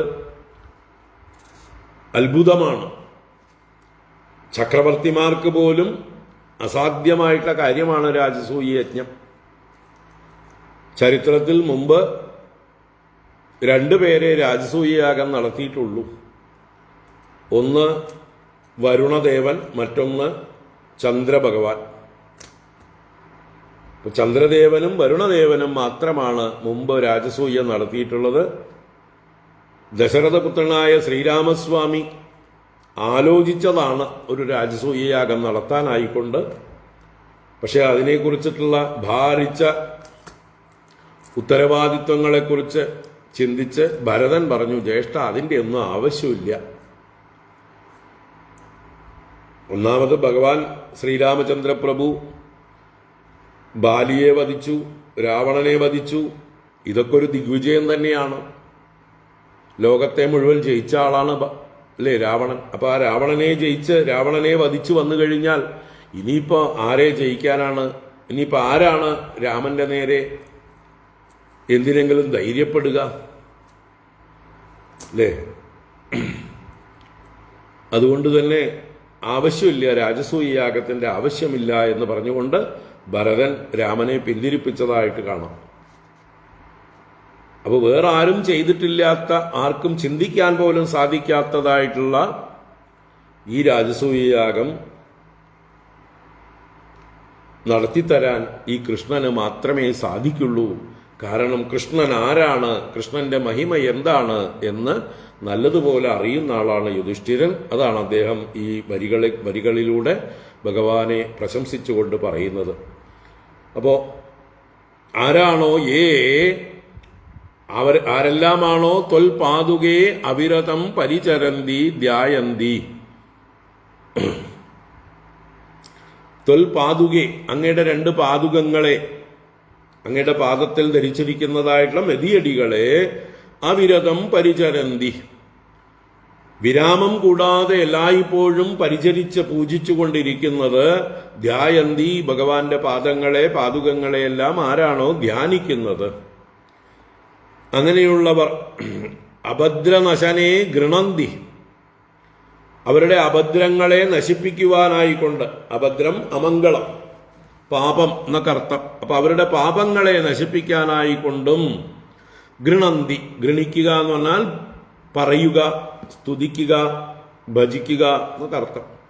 അപ്പോൾ അവരുടെ പാപങ്ങളെ നശിപ്പിക്കുവാൻ വേണ്ടി അങ്ങയെക്കുറിച്ച്, അങ്ങയുടെ പാതുകങ്ങളെക്കുറിച്ച് ആരാണോ നിരന്തരം ഭജിക്കുന്നത്, ശുചയഃ തേ, അവര് പരിശുദ്ധന്മാരാകുന്നു. അവര് ഭഗവാന്റെ പാതുകങ്ങളെ ഭജിച്ച് പരിശുദ്ധന്മാരായി തീരുന്നു. അങ്ങനെയുള്ള അവര് ഭവാപവർഗം വിന്ദന്തി, സംസാരത്തിന്റെ ആത്യന്തികമായ മോക്ഷത്തെ, സംസാര ദുഃഖങ്ങളിൽ നിന്നുള്ള വിരാമത്തെ അവർ പ്രാപിക്കുന്നു. ആശിഷഃ യദി ആശാസത്തെ തേവ വിന്ദന്തി, അവരേതെങ്കിലും ആശിസ്സുകളെ ആഗ്രഹിക്കുന്നുണ്ടെങ്കിൽ, എന്തെങ്കിലും ആശകൾ, ആഗ്രഹങ്ങൾ അവർക്കുണ്ടെങ്കിൽ അതും അവർ പ്രാപിക്കുന്നു. തേയേവ വിന്ദന്തി, തേയേവ, അവർ തന്നെയാണ് അതിനെ പ്രാപിക്കുന്നത് എന്നർത്ഥം. തേയേവ എന്ന് പറയുന്നതിലൂടെ ഭഗവാനെ ആരാണോ ഭജിക്കുന്നത് അവർ മാത്രം, അല്ലാതെ അന്യേന എന്നും പറയുന്നുണ്ട്. മറ്റുള്ളവർക്കൊന്നും അത് സാധ്യമല്ല. അപ്പോൾ ഭഗവാന്റെ പാതുകങ്ങളെ നിരന്തരം പരിചരിക്കുകയും ധ്യാനിക്കുകയും അമംഗളങ്ങളെ നശിപ്പിക്കുവാനായി കൊണ്ട് സ്തുതിക്കുകയും ചെയ്യുന്നവർ സ്വയം ശുദ്ധന്മാരായി തീരുന്നു. അവർ മോക്ഷത്തെ തന്നെ പ്രാപിക്കുന്നു. ഭവാപവർഗം വിന്ദന്തി. ആശിഷഃ യദി ആശാസത്തെ തേയേവ വിന്ദന്തി. ഏത് ആശിസ്സുകളാണോ അവര് ആഗ്രഹിക്കുന്നത് ആ ആഗ്രഹങ്ങളെല്ലാം അവർ പ്രാപിക്കുന്നു. മറ്റുള്ളവർ ഒട്ടും ഇല്ല. അന്യേന. ഇതിൻ്റെ ഇടയ്ക്ക് ഭഗവാനെ 2 സംബോധന ചെയ്യുന്നുണ്ട്. കമലനാഭ ഈശ. അപ്പൊ ഈ 2 സംബോധനയിലും അടങ്ങിയിട്ടുണ്ട് എല്ലാം. കമലനാഭ എന്ന് പറയുന്നതിലൂടെ ഭഗവാൻ ആരാണ്? ഈ കൃഷ്ണൻ പത്മനാഭനാണ്, സാക്ഷാൽ നാരായണനാണ്, ഈ ജഗത്തിന്റെ കാരണഭൂതനാണ്. ഈ ജഗദ്രൂപമായ കമലം അഥവാ പത്മം ആരുടെ നാഭിയിൽ നിന്ന് വന്നുവോ അവനാണ് കമലനാഭൻ. അപ്പോ ഈ ലോകത്തിന്റെ മുഴുവൻ സൃഷ്ടി, സ്ഥിതി, സംഹാരാദികൾ ലീലയായി നിർവഹിക്കുന്ന ആ നാരായണൻ തന്നെയാണ് ഈ നിൽക്കുന്ന കൃഷ്ണൻ എന്ന് യുധിഷ്ഠിരന് നല്ല ബോധ്യമുണ്ട്. അത് ഈ സഭയിലുള്ളവരെ കൂടി ബോധിപ്പിക്കുകയാണ് അദ്ദേഹം ഇതിലൂടെ ചെയ്യുന്നത്. ഹേ കമലനാഭ, ബ്രഹ്മദേവന് പോലും കാരണഭൂതനായിരിക്കുന്നവൻ, ഈ പ്രപഞ്ചത്തിന്റെ മുഴുവൻ കാരണഭൂതനായിരിക്കുന്നവൻ. ഈശ എന്ന് പറയുന്നതിലൂടെ എല്ലാറ്റിനെയും ഈശിക്കുന്നവനുമാണ് അങ്ങ്. അപ്പൊ കമലനാഭ എന്നുള്ളതിലൂടെ ഈ പ്രപഞ്ചത്തിന്റെ സൃഷ്ടികർത്താവ് എന്ന കാരണഭൂതനാണങ്ങ് എന്ന് സൂചിപ്പിച്ചു. ഈശ എന്നതിലൂടെ ഇതിനെ ഭരിക്കുകയും നിയന്ത്രിക്കുകയും സസ്റ്റെയിൻ ചെയ്യുകയും ചെയ്യുന്നത് അങ്ങ് തന്നെയാണ്. അപ്പൊ സൃഷ്ടിയും സ്ഥിതിയും രണ്ടും സൂചിപ്പിച്ചു കമലനാഭ ഈശ എന്ന സംബോധനയിലൂടെ. അപ്പൊ ഈ ജഗത്തിന്റെ സൃഷ്ടിസ്ഥിതികളെ അനായാസം നിർവഹിക്കുന്ന അങ്ങയ്ക്ക് എൻ്റെ ഈ ഒരു ചെറിയ ആഗ്രഹം, ഈ രാജസൂയയാഗം നടത്താൻ വല്ല പ്രയാസവുമുണ്ടോ എന്ന് ഇതിലൂടെ തന്നെ സൂചിപ്പിച്ചു എന്നർത്ഥം. ഭഗവാന്റെ പാതാരവിന്ദങ്ങളെ ആരാണോ പൂജിക്കുകയും ധ്യാനിക്കുകയും സ്തുതിക്കുകയും ചെയ്യുന്നത് അവർ അവരുടെ ആഗ്രഹങ്ങളെല്ലാം സാധിക്കുന്നു, മോക്ഷത്തെയും പ്രാപിക്കുന്നു, ധർമാർത്ഥ കാമമോക്ഷങ്ങളെ പ്രാപിക്കുന്നു എന്ന് താല്പര്യം. തദ്ദേവദേവ ഭവതഃ ചരണാരവിന്ദ സേവാനുഭാവമിഹ പശ്യതു ലോകയേഷഃ യേ ത്വാം ഭജന്തി ന ഭജന്ത്യുതവോപയേഷാം നിഷ്ഠാം പ്രദർശയ വിഭോ കുരു സൃഞ്ജയാനാം. തദ്ദേവദേവ ഭവതശ്ചരണാരവിന്ദ സേവാനുഭാവമിഹ പശ്യതു ലോകയേഷഃ യേ ത്വാം ഭജന്തി ന ഭജന്ത്യുതവോഭയേഷാം നിഷ്ഠാം പ്രദർശയ വിഭോ കുരു സൃഞ്ജയാനാം. ഭഗവാനോട് മറ്റൊരു കാര്യം ആവശ്യപ്പെടുകയാണ്.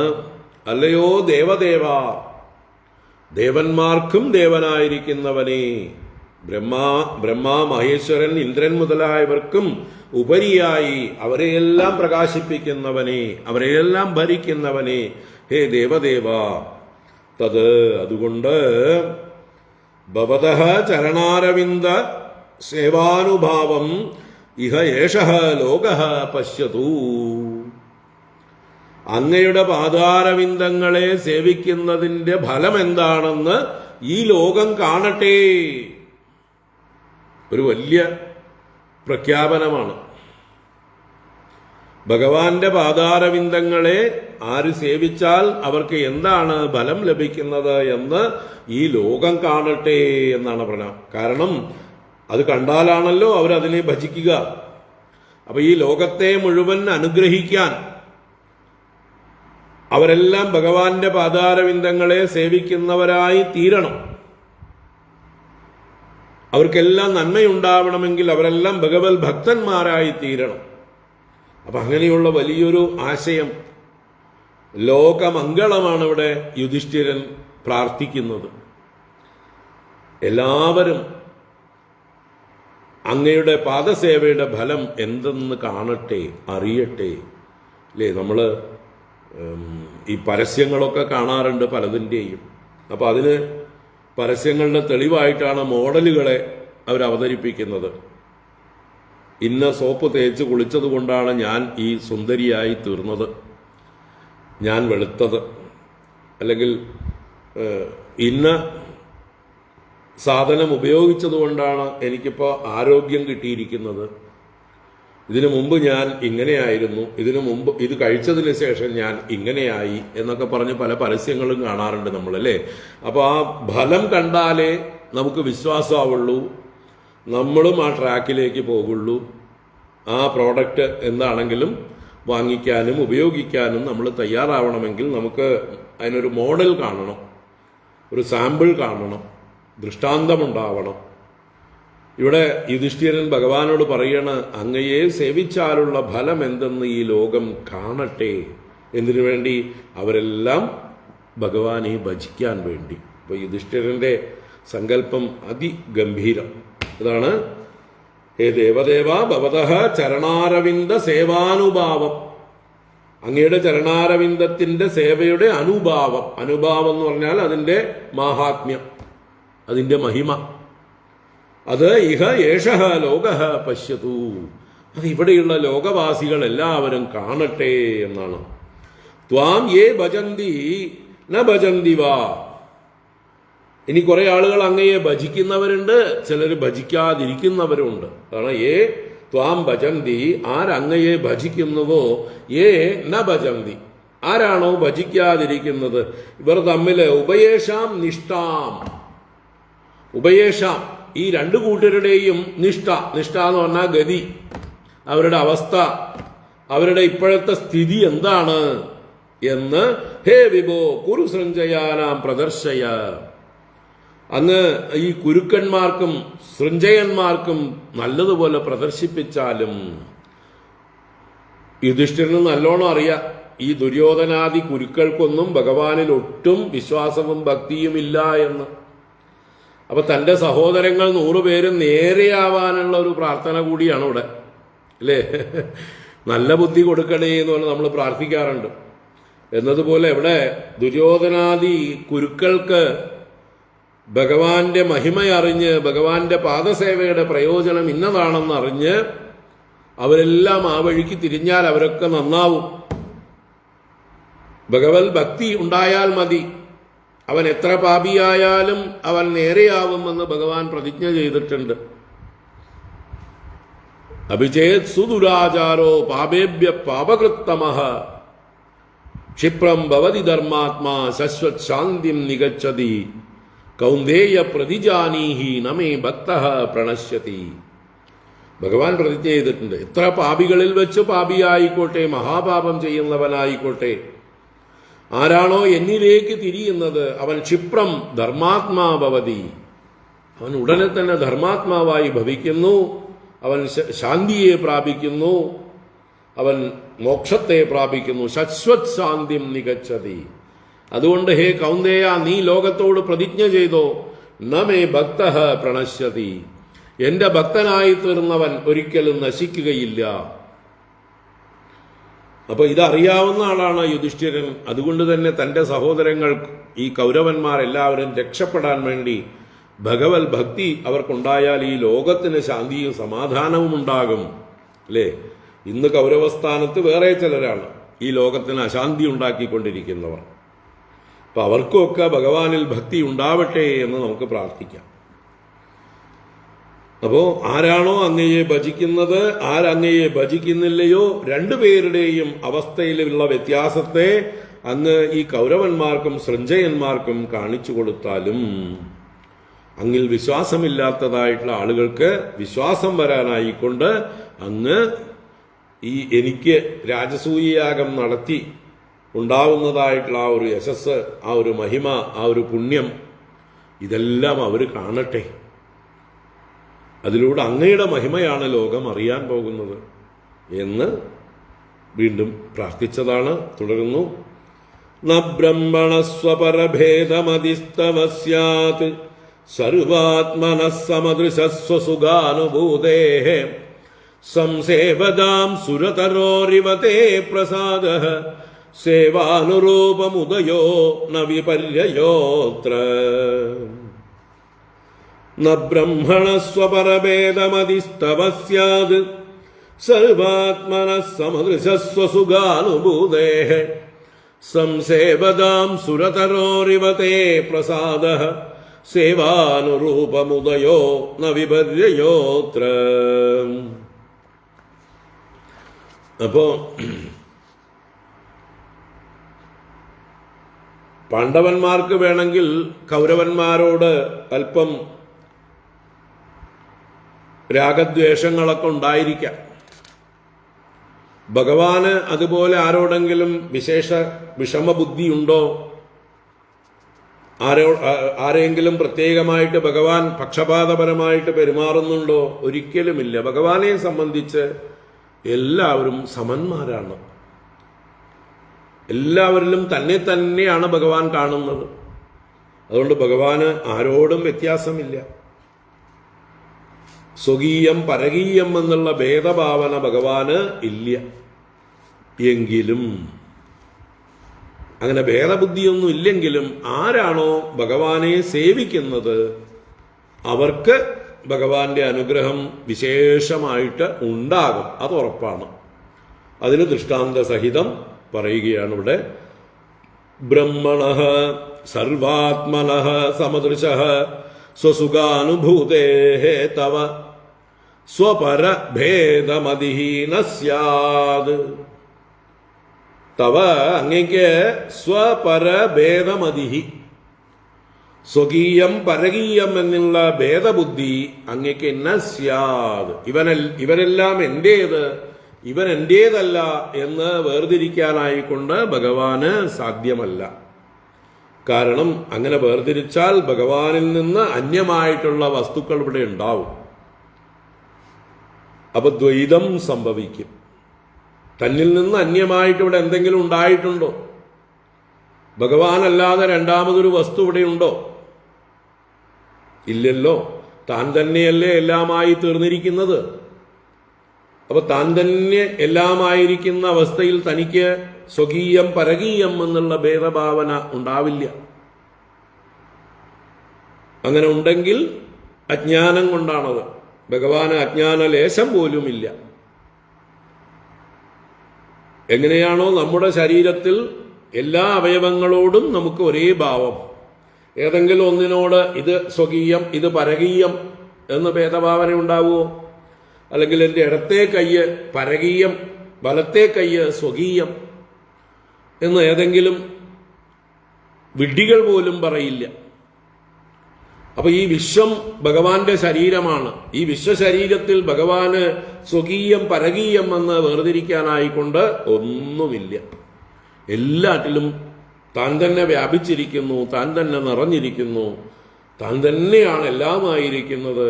അങ്ങനെ ഇരിക്കുമ്പോൾ അദ്ദേഹത്തിന് ഭേദഭാവന സ്വകീയ പരകീയ ബുദ്ധി ഒരിക്കലും ഉണ്ടാവുകയില്ല. അതാണ് ബ്രഹ്മണഃ, ബ്രഹ്മം ആയിരിക്കുന്ന അങ്ങേക്ക്. ബ്രഹ്മം എന്ന് പറഞ്ഞാലോ എല്ലാറ്റിൻ്റെയും കാരണഭൂതം. യതോ വാ ഇമാനി ഭൂതാനി ജായന്തേ യേന ജാതാനി ജീവന്തി യത് പ്രയന്ത്യഭിസംവിശന്തി തദ്വിജിജ്ഞാസസ്വ തദ് ബ്രഹ്മേതി എന്ന് ഉപനിഷത്ത് ബ്രഹ്മത്തെക്കുറിച്ച് പറഞ്ഞിരിക്കുന്നു.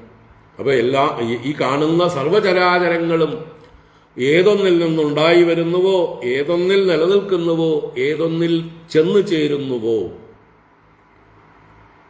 അങ്ങനെ എല്ലാമായിരിക്കുന്ന ആ ബ്രഹ്മം തന്നെയാണ് ഭഗവാൻ. അപ്പൊ ഭേദബുദ്ധി ഉണ്ടാവുമോ? ഒരിക്കലും ഇല്ല. സർവാത്മനഃ, എല്ലാറ്റിലും താൻ തന്നെ വ്യാപിച്ചിരിക്കുന്നു, എല്ലാം താൻ തന്നെയാണ് എന്നുള്ള സർവാത്മഭാവം ഉറച്ചിരിക്കുന്നതായിട്ടുള്ള ഭഗവാന്. സമദൃശഃ, എല്ലാറ്റിലും സമദൃഷ്ടിയോടുകൂടിയവനായ ഭഗവാന്. സ്വസുഖാനുഭൂതേഹ്, സ്വസുഖത്തെ അനുഭവിച്ചുകൊണ്ടിരിക്കുന്ന, ആത്മാനന്ദം അനുഭവിച്ചുകൊണ്ടിരിക്കുന്നതായിട്ടുള്ള ഭഗവാന് ആരിൽ നിന്നും എന്തെങ്കിലും അപേക്ഷയുണ്ടോ? ഇനി അല്ലേ, ചില ആളുകൾക്ക് ചില പാർഷ്യാലിറ്റി വരുന്നത് അവരിൽ നിന്ന് എന്തെങ്കിലും അപേക്ഷയുണ്ടാകുമ്പോഴാണ്. അത് വേണമെങ്കിൽ അച്ഛനമ്മമാർക്ക് പോലും മക്കളിൽ ഭേദഭാവന ഉണ്ടാവാം. എങ്ങനെ അല്ലേ? കുട്ടികളായിരിക്കുമ്പോൾ ഉണ്ടാവില്ല, എല്ലാം ഒരുപോലെ തന്നെയാണ്. പക്ഷേ കുട്ടികൾ വളർന്ന് നല്ലപോലെ സമ്പാദിക്കുകയും നല്ലതുപോലെ അച്ഛനമ്മമാരെ സ്നേഹിക്കുകയും അവർക്ക് വേണ്ടതെല്ലാം ചെയ്തു കൊടുക്കുകയും ചെയ്യുന്നതായിട്ടുള്ള മക്കളോട് അച്ഛനമ്മമാർക്ക് സ്നേഹം കൂടി വരും. ഒരു കഴിവുമില്ലാതെ സമ്പാദിക്കുന്നില്ല, അച്ഛനമ്മമാർ സമ്പാദിച്ചതിനെ അവരിൽ നിന്ന് തട്ടിയെടുത്ത് ദൂർത്തടിച്ചുകൊണ്ടിരിക്കുന്നതായിട്ടുള്ള, അവരെ ഉപദ്രവിച്ചുകൊണ്ടിരിക്കുന്നതായിട്ടുള്ള മദ്യപാനികളും ലഹരിക്കടിമകളും അച്ഛനമ്മമാരെ പീഡിപ്പിക്കുകയും ചെയ്യുന്നതായിട്ടുള്ള മക്കളോട് തീർച്ചയായിട്ടും അച്ഛനമ്മമാർക്ക് ഉപേക്ഷ ഉണ്ടാവും, അല്ലെങ്കിൽ ദ്വേഷഭാവം ഉണ്ടാകും. അപ്പൊ അച്ഛനമ്മമാർക്ക് പോലും സ്വന്തം മക്കളുടെ വിശേഷ സ്വഭാവങ്ങൾക്കനുസരിച്ച് ഭേദബുദ്ധി ഉണ്ടാവാം. പക്ഷെ ഭഗവാന് അങ്ങനെ ഉണ്ടാവണമെങ്കിൽ ഭഗവാന് തൻ്റെ സൃഷ്ടിയിൽ നിന്ന് എന്തെങ്കിലും ഒരു അപേക്ഷ ഉണ്ടാവണം, ഒരു ഡിപ്പെൻഡൻസി ഉണ്ടാവണം. ആരെങ്കിലും ആശ്രയിച്ച് എന്തെങ്കിലും കിട്ടണമെന്നുള്ളതായിട്ടുള്ള താല്പര്യമുണ്ടാകുമ്പോഴേ അവരുടെ പക്ഷം ചേരുകയുള്ളൂ. ഇവിടെ ഭഗവാൻ ആരാണ്? സ്വസുഖാനുഭൂതേ, സ്വസുഖം അനുഭവിക്കുന്നവനാണ്. ബ്രഹ്മാനന്ദം അനുഭവിക്കുന്ന പരിപൂർണനായ ഭഗവാന് തൻ്റെ സൃഷ്ടിയിൽ നിന്ന് ഒന്നും നേടേണ്ടതില്ല, ഒന്നും അപേക്ഷിക്കേണ്ടതില്ല.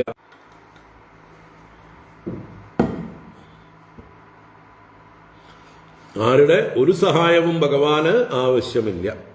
അതുകൊണ്ട് തന്നെ ആരുടെയെങ്കിലും പക്ഷം ചേരേണ്ടതും ഇല്ല.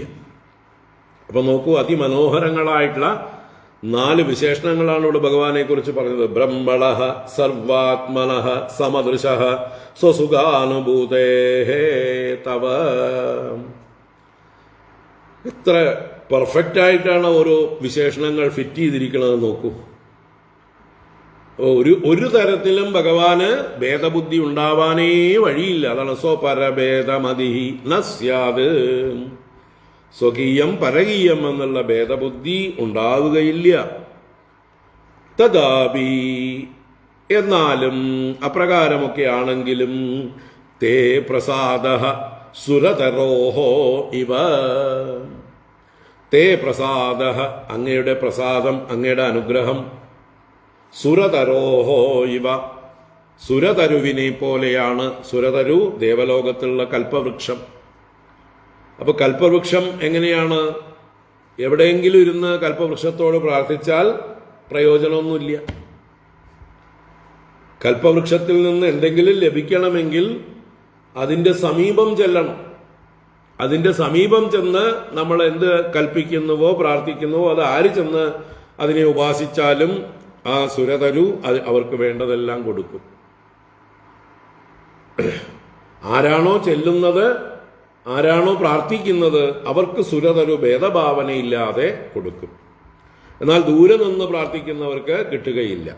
അപ്പൊ അതുപോലെയാണ് നമ്മള് അല്ലേ, നല്ല ശൈത്യകാലത്ത് ചൂട് വേണമെങ്കിൽ അഗ്നിയുടെ അടുത്ത് ചെല്ലണം. അതാരാണെങ്കിലും ശരി. ഞാൻ രാജാവാണ്, അതുകൊണ്ട് അഗ്നി ദൂരെ ഇരുന്നുകൊണ്ട് എൻ്റെ ശൈത്യം അകറ്റിത്തരണം എന്ന് പറഞ്ഞിട്ട് കാര്യമൊന്നുമില്ല. അതിപ്പോൾ ഒരു രാജാവാണെങ്കിലും അവിടുത്തെ ചെറിയൊരു ഭടനാണെങ്കിലും അഗ്നിയുടെ നിയമം ഒന്നാണ്. അഗ്നിക്ക് രാഗദ്വേഷം ഉള്ളത് കൊണ്ടല്ല, ഭേദബുദ്ധി ഉള്ളത് കൊണ്ടല്ല. അഗ്നിയുടെ ധർമ്മം അതാണ്. ആര് തന്റെ സമീപം വരുന്നുവോ അവരുടെ ശൈത്യം അകറ്റി അവർക്ക് ആശ്വാസം നൽകുന്നു. അതുപോലെയാണ് ഇവിടെ സുരതരുവിന്റെ കാര്യവും പറഞ്ഞത്. അതുപോലെയാണ് ഭഗവാനും. സുരതരോഹോ ഇവ സംസേവതാം സേവാനുരൂപം ഉദയ. സംസേവതാം, ഭഗവാനെ ആരാണോ നന്നായി സേവിക്കുന്നത് അവർക്ക് സേവാനുരൂപം ഉദയ. അവരുടെ ഭജനത്തിന് സേവയ്ക്ക് അനുസരിച്ചാണ് അവർക്ക് ഫലം, ഉത്കർഷ. ഭഗവാൻ തന്നെ അത് പറഞ്ഞിട്ടുണ്ട് ഗീതയില്. യേ യഥാ മാം പ്രപദ്യന്തേ താൻ തഥൈവ ഭജാമ്യഹം. ആരെന്നെ എങ്ങനെ ഭജിക്കുന്നുവോ അവരെ ഞാൻ അപ്രകാരം ഭജിക്കുന്നു. ഞാൻ തിരിച്ചു കൊടുക്കുന്നതും എന്നെ എങ്ങനെ ഭജിക്കുന്നുവോ, എന്തിനു വേണ്ടി ഭജിക്കുന്നുവോ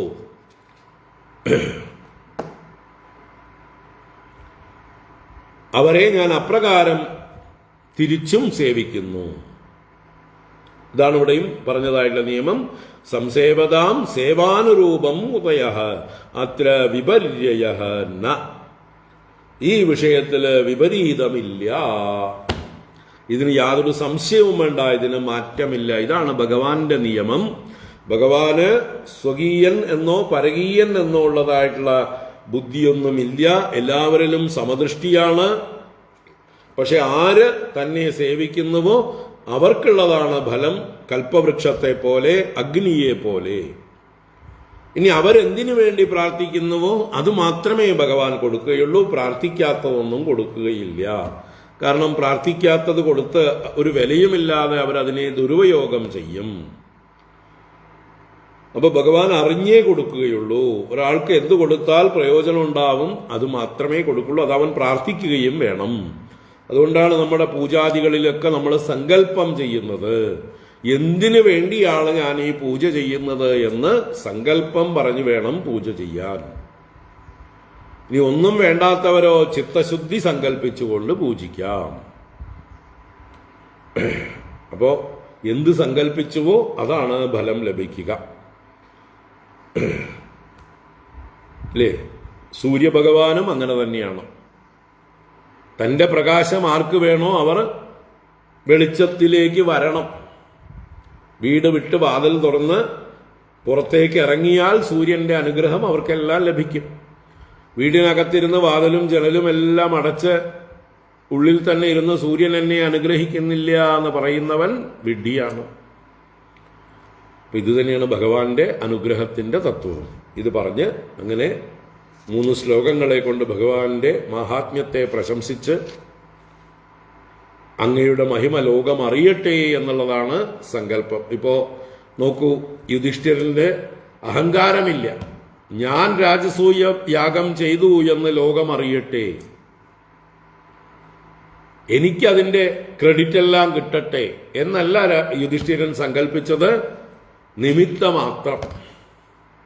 ഞാൻ ഈ രാജസൂയ യാഗം നടത്തുന്നതിലൂടെ ഭഗവാന്റെ യശസ് ലോകം മുഴുവൻ വ്യാപിക്കട്ടെ, അതിലൂടെ എല്ലാവരും ഭഗവാനിലേക്ക് തിരിയട്ടെ, ഭഗവാനെ സേവിച്ചാൽ ഭഗവാന്റെ അനുഗ്രഹം ലഭിച്ചാൽ എന്തു തന്നെ സാധ്യമല്ല എന്നുള്ള കാര്യത്തെ ലോകത്തെ ബോധ്യപ്പെടുത്താൻ വേണ്ടിയിട്ടാണ് താൻ ഈ രാജസൂയ യാഗം നടത്തുന്നത് എന്ന് വ്യക്തമാക്കി. ഇനിയിപ്പോൾ ആർക്കെങ്കിലും ഇതിൽ എതിര് പറയാൻ പറ്റുമോ? ഭഗവാൻ പോലും തിരിച്ച് ചോദിക്കാൻ നിവൃത്തിയില്ലാത്ത രീതിയിൽ ഭഗവാനെ എന്താ പറയുക, ട്രാപ്പിലാക്കി എന്ന് പറയാം, കുപ്പിയിലാക്കി. അപ്പൊ അതിന് ഭഗവാൻ മറുപടി കൊടുക്കുന്നതാണ് അടുത്ത് കാണുന്നത്. ശ്രീ ഭഗവാനുവാച സമ്യക് വ്യവസിതം രാജൻ ഭവതാ ശത്രുകർശന കല്യാണീയേന തേ കീർത്തി ലോകാൻ അനുഭവിഷ്യതി. ശ്രീ ഭഗവാനുവാച സമ്യക് വ്യവസിതം രാജൻ ഭവതാ ശത്രുകർശന കല്യാണീയേന തേ കീർത്തി ലോകാൻ അനുഭവിഷ്യതി. ഭഗവാൻ യുധിഷ്ഠിരനെ അഭിനന്ദിച്ചുകൊണ്ട് എന്റെ മാത്രം കീർത്തിയല്ല, നിന്റെ കീർത്തിയും ഈ ലോകത്തില് വ്യാപിക്കണം. കാരണം നീ അത്രയ്ക്ക് യോഗ്യനായിട്ടുള്ള ആളാണ്, എനിക്ക് പ്രിയപ്പെട്ട ഭക്തനാണ്, ധർമ്മമൂർത്തിയാണ്. നിന്നെ പോലൊരാളുടെ കീർത്തി ലോകത്തിൽ പരന്ന് ആളുകൾ നിന്നെ മാതൃകയായി സ്വീകരിക്കുകയും വേണം. മാത്രമല്ല ഇനി രാജ്യം ഭരിക്കുന്ന നിങ്ങളെ എല്ലാവരും ബഹുമാനിക്കുകയും വേണം. അതിന് അങ്ങയുടെ യശസ് എല്ലായിടത്തും പരക്കണം. അതാണ് ഇവിടെ പറയുന്നത്. ഹേ ശത്രുകർശന, യുധിഷ്ഠിരനെ സംബോധന ചെയ്യണ്. അകത്തും പുറത്തുമുള്ള സകല ശത്രുക്കളെയും നശിപ്പിക്കുന്നവനേ എന്നാണ്. അജാത ശത്രുവാണ് ആര്? യുധിഷ്ഠിരൻ. തനിക്കൊരു ശത്രുവില്ല, ജനിച്ചിട്ടില്ല എന്ന് വെച്ചാൽ എന്താ അർത്ഥം? താൻ ആരിലും ശത്രുത കാണുന്നില്ല, ആരെയും ശത്രുവായി കാണുന്നില്ല. ദുര്യോധനന് യുധിഷ്ഠിരനോട് ശത്രുഭാവമുണ്ട്, പക്ഷെ യുധിഷ്ഠിരന് തിരിച്ചില്ല, തൻ്റെ അനുജനായിട്ടേ കാണുന്നുള്ളൂ.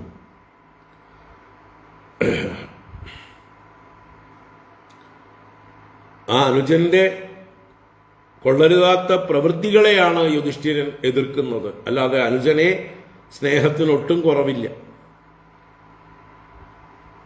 അതാണ് ഇവിടെ അകത്തും പുറത്തുമുള്ള സകല ശത്രുക്കളെയും നശിപ്പിക്കുന്നവനാണ് യുധിഷ്ഠിരൻ. അതുകൊണ്ട് ശത്രുകർശന, ശത്രുക്കളെ നശിപ്പിക്കുന്ന ഹേ രാജൻ, അല്ലയോ രാജാവേ, ഭവതാ സമ്യക് വ്യവസിതം, അങ്ങയാൽ നല്ലതുപോലെ നിശ്ചയിക്കപ്പെട്ടു. അങ്ങ് വേണ്ട പോലെ ആലോചിച്ച് തീരുമാനിച്ച കാര്യമാണിത്, നിശ്ചയിച്ച കാര്യമാണ്. നല്ല നിശ്ചയമായിരിക്കുന്നു, നല്ല സങ്കല്പമായിരിക്കുന്നു. കാരണം ഏന കല്യാണീ തേ കീർത്തി ലോകാൻ അനുഭവിഷ്യതി. ഈ ഒരു പ്രവൃത്തി കൊണ്ട്, ഈ ഒരു രാജസൂയയാഗം നടത്തുന്നത് കൊണ്ട് തേ കല്യാണീ കീർത്തി, അങ്ങയുടെ അതികല്യാണിയായ മംഗളകരമായ ശോഭനമായ കീർത്തി ലോകാൻ അനുഭവിഷ്യതി, ലോകങ്ങൾ മുഴുവൻ അനുഭവിക്കും, ലോകത്തിൽ മുഴുവൻ വ്യാപിക്കുമെന്ന് താല്പര്യം. അപ്പോ അങ്ങയുടെ കീർത്തി വർദ്ധിക്കാനുള്ള ഉത്തമമായിട്ടുള്ളൊരു ഉപായമാണ് ഈ രാജസൂയയാഗം നടത്തുന്നത്. ആ കാര്യത്തിൽ അങ്ങേക്ക് മനസ്സ് വെക്കാൻ കഴിഞ്ഞത് വളരെ നല്ല കാര്യം, മംഗളകരമായിട്ടുള്ള കാര്യം. ഋഷീണാം പിതൃദേവാനാം സുഹൃദാമപി നഃ പ്രഭോ സർവേഷാമപി ഭൂതാനാം ഈപ്സിത ക്രതുരാട് അയം. ഋഷീണാം പിതൃദേവാനാം സുഹൃദാമപി നഃ പ്രഭോ സർവേഷാമപി ഭൂതാനാം ഈപ്സിത ക്രതുരാടയം.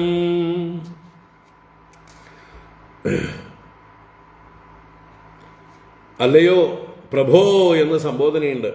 അങ്ങ് പ്രഭുവാണ്, അങ്ങേക്ക് ഇതിനുള്ള സാമർഥ്യമുണ്ട്, അങ്ങേ കൊണ്ട് ഇത് ചെയ്യാൻ കഴിയും എന്ന് സൂചിപ്പിച്ചുകൊണ്ട് പ്രഭോ. അയം ക്രതുരാട്, ഈ ക്രതുരാജാവ്, ക്രതുക്കളിൽ വെച്ച് രാജാവ്, രാട്ട് എന്ന് പറഞ്ഞാൽ രാജ. അപ്പൊ ഈ യജ്ഞങ്ങളിൽ വെച്ച് ഏറ്റവും ശ്രേഷ്ഠമായ രാജസൂയം എന്നുള്ളതായിട്ടുള്ള ഈ യജ്ഞം ഋഷീണാം പിതൃദേവാനാം സുഹൃതാം നഹ അപി സർവേഷാം ഭൂതാനാം അപി ഈപ്സിതഃ. ഈ ഒരു യാഗം ഈ ലോകത്തിൽ നടക്കണമെന്ന് ഋഷീശ്വരന്മാർ ആഗ്രഹിക്കുന്നു. പിതൃദേവാനാം, അങ്ങയുടെ പിതാവും അല്ലെങ്കിൽ പിതൃക്കളും ദേവന്മാരും ആഗ്രഹിക്കുന്നു ഇതുപോലൊരു രാജസൂയയാഗം നടക്കാൻ. അല്ലേ, ലോകത്തില് നല്ല മംഗളകർമ്മങ്ങൾ നടക്കുമ്പോൾ നമ്മളൊക്കെ സന്തോഷിക്കും, അതിലൊക്കെ നമുക്കും ഭാഗഭാക്കാവാൻ സാധിക്കും. അപ്പൊ എല്ലാവരും സന്തോഷിക്കുന്ന ഒരു മഹോത്സവമാണ് ഈ മഹായാഗം. അപ്പൊ ഋഷിക്കൾക്കും പിതൃക്കൾക്കും ദേവന്മാർക്കും സുഹൃതാം നഹാപി, അങ്ങയുടെ ബന്ധുക്കളായ ഞങ്ങൾക്ക് പോലും എന്നർത്ഥം. സർവേഷാം ഭൂതാനാം അഭീപ്സിതഃ, ഈ ലോകത്തിലുള്ള സകല ജീവജാലങ്ങളും ഭൂതങ്ങളും ആഗ്രഹിക്കുന്നതാണ് ഇതുപോലൊരു യാഗം. എല്ലാവർക്കും സന്തോഷത്തെ നൽകുന്നത്, എല്ലാവർക്കും പുഷ്ടിയെ നൽകുന്നതാണ് ഈ രാജസൂയയാഗം. അതുകൊണ്ട് അങ്ങയുടെ മനസ്സിൽ നിശ്ചയിച്ചത് വളരെ ഉത്തമം, ശ്രേഷ്ഠം. വിജിത്യ നൃപതീൻ സർവാൻ കൃത്വാ ച ജഗതീം വശേ സംഭൃത്യ സർവസംഭാരാൻ ആഹരസ്വ മഹാക്രതും.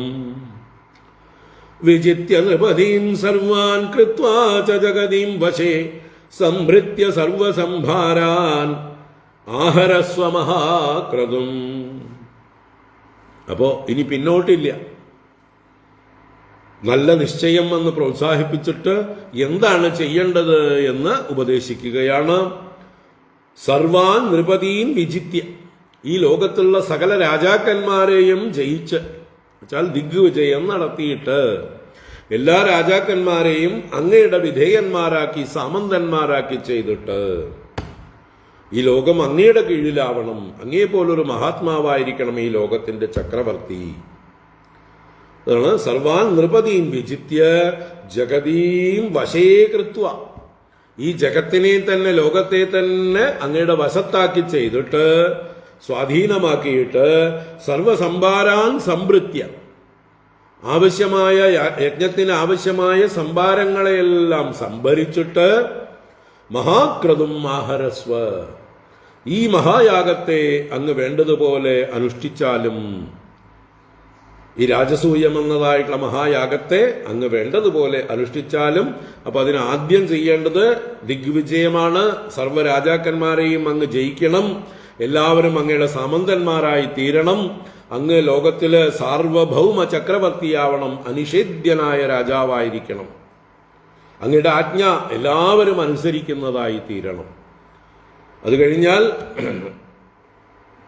ഈ ലോകങ്ങൾ തന്നെ അങ്ങയുടെ വശത്തായിത്തീരും, എല്ലാ പ്രജകളും അങ്ങയുടെ വശത്തായിത്തീരും. അത് കഴിഞ്ഞ് അങ്ങ് യജ്ഞത്തിന് ആവശ്യമായ സംഭാരങ്ങളെല്ലാം സംഭരിച്ച് ഈ യാഗത്തെ നടത്തിയാലും.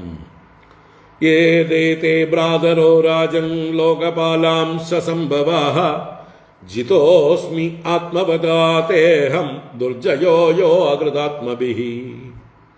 ഏതേതേ ഭ്രാതരോ രാജൻ ലോകപാലാംശ സംഭവാഃ ജിതോസ്മ്യാത്മവദാതേഹം ദുർജയോ യോ കൃതാത്മഭിഃ. വീണ്ടും പ്രശംസിക്കുകയാണ് യുധിഷ്ഠിരനെ. കാരണം യുധിഷ്ഠിരന് ആത്മവിശ്വാസം കൊടുക്കുകയാണ്, ഇത് ചെയ്യാൻ അങ്ങയെ കൊണ്ട് സാധിക്കും. എന്തുകൊണ്ട്? അങ്ങ് സാധാരണക്കാരനല്ല, അങ്ങ് മറ്റുള്ളവരിൽ നിന്നൊക്കെ വളരെ വ്യത്യസ്തനാണ്, അഥവാ എക്സ്ട്രാ ഓർഡിനറിയാണ്, അങ്ങ് സ്പെഷ്യലാണ്. അങ്ങയുടെ ഗുണങ്ങൾ കൊണ്ട് അങ്ങ് എന്നെ തന്നെ കീഴ്പ്പെടുത്തിയിരിക്കുന്നു, എന്നെ വശീകരിച്ചിരിക്കുന്നു. അങ്ങക്ക് ശക്തന്മാരായിട്ടുള്ള സഹോദരന്മാർ 4 പേരുണ്ട്. അതിനെ എടുത്തു പറയാണ്, ഹേ രാജൻ, തേ ഏതേ ഭ്രാതരഃ ലോകപാലാംശ സംഭവാഃ. അല്ലയോ രാജാവേ, തേ ഏതേ ഭ്രാതരഃ, അങ്ങയുടെ ഈ 4 സഹോദരന്മാരുണ്ടല്ലോ, അവരാരാണ്? ലോകപാല അംശസംഭവാഃ, ലോകപാലന്മാരുടെ അംശത്തിൽ നിന്ന് സംഭവിച്ചവരാണ്. അതെല്ലാവർക്കും അറിയാവുന്നതാണ് അല്ലേ? യുധിഷ്ഠിരൻ യമധർമ്മരാജാവ് എന്ന ലോകപാലന്റെ അംശത്തിൽ നിന്നുണ്ടായി. ഭീമസേനൻ വായുഭഗവാൻ എന്ന ലോകപാലന്റെ അംശത്തിൽ നിന്നുണ്ടായി. അശ്വിനി ദേവന്മാരെന്ന ദേവവൈദ്യന്മാരാകുന്ന ലോകപാലന്മാരുടെ അംശത്തിൽ നിന്നാണ് നകുല സഹദേവന്മാരുണ്ടായിട്ടുള്ളത്. അർജുനനോ ഇന്ദ്രൻ എന്ന ലോകപാലനിൽ നിന്നാണ് ഉണ്ടായിട്ടുള്ളത്. അപ്പൊ ഇത്രയും കേമന്മാരായ ലോകപാലന്മാരുടെ അംശത്തിൽ നിന്നുണ്ടായ അവർക്ക് തുല്യന്മാരായിട്ടുള്ള ആളുകളാണ് അങ്ങയുടെ ഈ സഹോദരങ്ങൾ. തേ തേ ഭ്രാതരഃ ലോകപാലാംശ സംഭവാഃ ആത്മവദാ തേ അഹം ജിതഃ അസ്മി. ആത്മവദാ തേ, ആത്മവാനായ അങ്ങയാൽ അഹം ജിതഃ അസ്മി, ഞാൻ ജയിക്കപ്പെട്ടിരിക്കുന്നു. എന്താ ഇവിടെ ആത്മവത എന്ന് പറഞ്ഞാല് ജിതേന്ദ്രിയനായ, മനസ്സിനെയും ഇന്ദ്രിയങ്ങളെയും എല്ലാം ഡിസിപ്ലിൻ ചെയ്ത് ജയം നേടിയിരിക്കുന്നവനാണ്, നല്ല അച്ചടക്കമുള്ളവനാണ്, നല്ല വ്രതാദി നിഷ്ഠകളെല്ലാം ഉള്ളവനാണ്, നല്ല ശീലമുള്ളവനാണ്. അങ്ങനെയുള്ള അങ്ങയുടെ നന്മകൾ കൊണ്ട്, അങ്ങയുടെ ഇന്ദ്രിയ നിയന്ത്രണം കൊണ്ട്, മനോനിയന്ത്രണം കൊണ്ട് അങ്ങ് എന്നെ ജയിച്ചിരിക്കുന്നു, എന്നെ സ്വന്തമാക്കിയിരിക്കുന്നു. അപ്പൊ ആർക്കാണ് ഭഗവാനെ സ്വന്തമാക്കാൻ പറ്റുക? ആർക്കാണ് ഇന്ദ്രിയ നിയന്ത്രണം, മനോനിയന്ത്രണം എല്ലാം ഉള്ളത്? അവർക്ക് ഭഗവാനെ ജയിക്കാൻ സാധിക്കും, ഭഗവാനെ സ്വന്തമാക്കാൻ സാധിക്കും. ഇവിടെ യഹ അകൃതാത്മഭിഹി ദുർജയഃ, ഭഗവാൻ തന്നെ കുറിച്ച് പറയണം. യഹ, ഏതൊരു ഞാനാണോ അകൃതാത്മഭിഹി ദുർജയഃ, കൃതാത്മാക്കൾ അല്ലാത്തവരാൽ എന്ന് വെച്ചാൽ ഇന്ദ്രിയ നിയന്ത്രണമോ മനോനിയന്ത്രണമോ ഇല്ലാത്തവരാൽ ദുർജയനാണ് ഞാൻ, ജയിക്കാൻ കഴിയാത്തവനാണ്. അപ്പൊ ദുര്യോധനാദി ദുഷ്ടന്മാർക്കൊന്നും എന്നെ പ്രാപിക്കാൻ കഴിയുകയില്ല, അവർക്കൊന്നും എന്നെ സ്വന്തമാക്കാൻ സാധിക്കില്ല, എൻ്റെ അനുഗ്രഹം അവർക്ക് ലഭിക്കുകയില്ല. ഇനി ലോകത്തിലുള്ള ഏത് ദുഷ്ടന്മാർക്കും എന്നെ പ്രാപിക്കാൻ കഴിയുകയില്ല. ഇന്ദ്രിയ നിയന്ത്രണം, മനോനിയന്ത്രണം മുതലായ ഉള്ള സജ്ജനങ്ങൾക്കുള്ളതാണ് എന്നെ പ്രാപിക്കൽ എന്നുള്ള അനുഗ്രഹം. അതുകൊണ്ട് അങ്ങ് എന്നെ ജയിച്ചിരിക്കുന്നു, അങ്ങ് എന്നെ സ്വന്തമാക്കിയിരിക്കുന്നു, അങ്ങയുടെ വിധേയനാണ് ഞാൻ എന്ന് ഭഗവാൻ സൂചിപ്പിക്കുകയാണ്. ന കശ്ചിത് മത്പരം ലോകേ തേജസാ യശസാ ശ്രിയാ വിഭൂതിഭിർവാ അഭിഭവേത് ദേവോപി കിമു പാർത്ഥിവഃ. ന കശ്ചിത് മത്പരം ലോകേ തേജസാ യശസാ ശ്രിയാ വിഭൂതിഭിർവാ അഭിഭവേത് ദേവോപി കിമു പാർത്ഥിവഃ. എന്നെ തന്നെ ശരണം പ്രാപിച്ചിരിക്കുന്ന എൻ്റെ ഒരു ഭക്തനെ ഈ ലോകത്തിൽ ആർക്കും ജയിക്കാനാവില്ല എന്ന് പറയണം. മത്പരം മത്പരം മത്പരം എന്ന് പറഞ്ഞാൽ എന്നെ തന്നെ പരമായി കരുതിയിരിക്കുന്നവൻ, ഞാൻ തന്നെയാണ് ഏറ്റവും ശ്രേഷ്ഠനെന്ന് കരുതി എന്നെ ആശ്രയിച്ചിരിക്കുന്നവൻ, എന്നെ ശരണം പ്രാപിച്ചവൻ, അവനാണ് മത്പരൻ. അപ്പൊ മത്പരനായ എന്നെ ഒരാളെ ലോകേ കശ്ചിത് തേജസാ യശസാ ശ്രിയാ വിഭൂതിഭിഹി ദേവഃ അഭിഭവേത്. ന അഭിഭവേത്, ന അഭിഭവേത് എന്ന് പറഞ്ഞാൽ അഭിഭവിക്കുകയില്ല, അഭിഭവിക്കുക, കീഴ്പ്പെടുത്തുക, ചെറുതാക്കി കളയുക, നിന്ദിക്കുക എന്നൊക്കെ അർത്ഥമാണ്. അപ്പൊ ഒരാളും എന്റെ ഭക്തനെ നിന്ദിക്കാനോ അവഗണിക്കാനോ കീഴ്പ്പെടുത്താനോ ശക്തനായി തീരുകയില്ല. എങ്ങനെയൊക്കെ ഈ ലോകത്തില് തേജസാ, അവന്റെ പ്രഭാവം കൊണ്ടോ, യശസ്സാ, കീർത്തി കൊണ്ടോ, ശ്രീയാ, സമ്പത്തോ ഐശ്വര്യമോ കൊണ്ടോ, വിഭൂതിഭിഹി, മറ്റ് വിഭൂതികൾ സൈന്യ സന്നാഹങ്ങൾ കൊണ്ടോ, യുദ്ധ ഉപകരണങ്ങൾ കൊണ്ടോ, ഏതെങ്കിലും തരത്തിലുള്ള വിഭൂതികളെ കൊണ്ടും ഒന്നും തന്നെ ദേവഃ അപി, അവൻ ദേവനായിക്കോട്ടെ, ഇന്ദ്രനായിക്കോട്ടെ, ആരായിക്കോട്ടെ, എന്റെ ഭക്തനാണെങ്കിൽ ആ ഭക്തനെ ന അഭിഭവേത്, ജയിക്കാൻ ഈ ലോകത്തിൽ ആർക്കും സാധ്യമല്ല. അപ്പൊ പിന്നെ പാർത്ഥിവഃ കിമു, കിമു വക്തവ്യം, പറയേണ്ടതുണ്ടോ? പാർത്ഥിവഃ, പാർത്ഥിവൻ എന്ന് പറഞ്ഞാൽ രാജാവ്. അപ്പൊ ഈ ഭൂമിയിലുള്ള മറ്റേതെങ്കിലും ഒരു രാജാവ് അങ്ങയെ ജയിക്കും എന്നുള്ള കാര്യം പറയേണ്ട ആവശ്യമില്ല, ജയിക്കില്ല. ദേവന് പോലും ജയിക്കാൻ സാധിക്കില്ല എന്ന് പറഞ്ഞാൽ പിന്നെ കിമു വക്തവ്യം പാർത്ഥിവഃ, ഒരു രാജാവിന്റെ കാര്യം പറയേണ്ടതുണ്ടോ? അതുകൊണ്ട് അങ്ങ് ധൈര്യമായിട്ടിരുന്നോളൂ, മത്പരനായിരുന്നോളൂ. എന്നെ ആശ്രയിച്ചു കഴിഞ്ഞിരിക്കുന്നു, ഞാൻ അങ്ങയുടെ കൂടെ ചേർന്ന് നിൽക്കുന്നു, അങ്ങ് എന്നെ കീഴ്പ്പെടുത്തിയിരിക്കുന്നു. അതുകൊണ്ട് എൻ്റെ ഭക്തനായിട്ടുള്ള ഒരാളെ ജയിക്കാൻ ഒരാൾക്കും സാധ്യമല്ല, രാജാക്കന്മാർക്ക് ഒട്ടും സാധ്യമല്ല. അങ്ങ് തീർച്ചയായിട്ടും ഈ രാജസൂയയാഗം നന്നായി നടത്തിയിരിക്കും. മുന്നോട്ട് തന്നെ പൊക്കോളൂ, ധൈര്യമായി പൊക്കോളൂ. അങ്ങയുടെ സഹോദരങ്ങൾ 4 പേരും ലോകപാലന്മാരുടെ അംശസംഭവന്മാരാണ്. എൻ്റെ അനുഗ്രഹം പരിപൂർണമായിട്ടുണ്ട്. You go head, you proceed എന്ന് പറഞ്ഞ് ഭഗവാൻ അനുവാദം കൊടുത്തു. ഇനി അതിൻ്റെ തുടർന്നുള്ള രാജസൂയ യാഗത്തിന് വേണ്ട ദിഗ്വിജയത്തിന് എന്തൊക്കെ ചെയ്യണു എന്ന് തുടർന്ന് പറയുകയാണ്. നമുക്ക് വൈകുന്നേരം നോക്കാം. വൈകുന്നേരം എത്ര മണിക്കാവാം? 6:30 മണിക്ക്, 6:30. ഇത്രയും ദിവസം ബ്രേക്ക് വന്നതിന് നമുക്ക് മേക്കപ്പ് ചെയ്യാനായിട്ട് ഉള്ള സമയമൊക്കെ ഉപയോഗിക്കാം. അപ്പോൾ വൈകുന്നേരം 6:30 ശേഷം തുടരാം. ഓം കായേന വാചാ മനസേന്ദ്രിയൈർവാ ബുദ്ധ്യാത്മനാ വാ പ്രകൃതേ സ്വഭാവാത് കരോമി യദ്യത് സകലം പരസ്മൈ നാരായണായേതി സമർപ്പയാമി. ഓം ശാന്തി ശാന്തി ശാന്തി.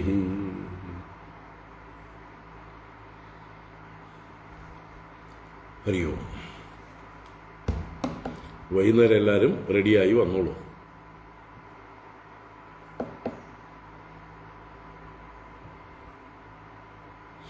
നാരായണ.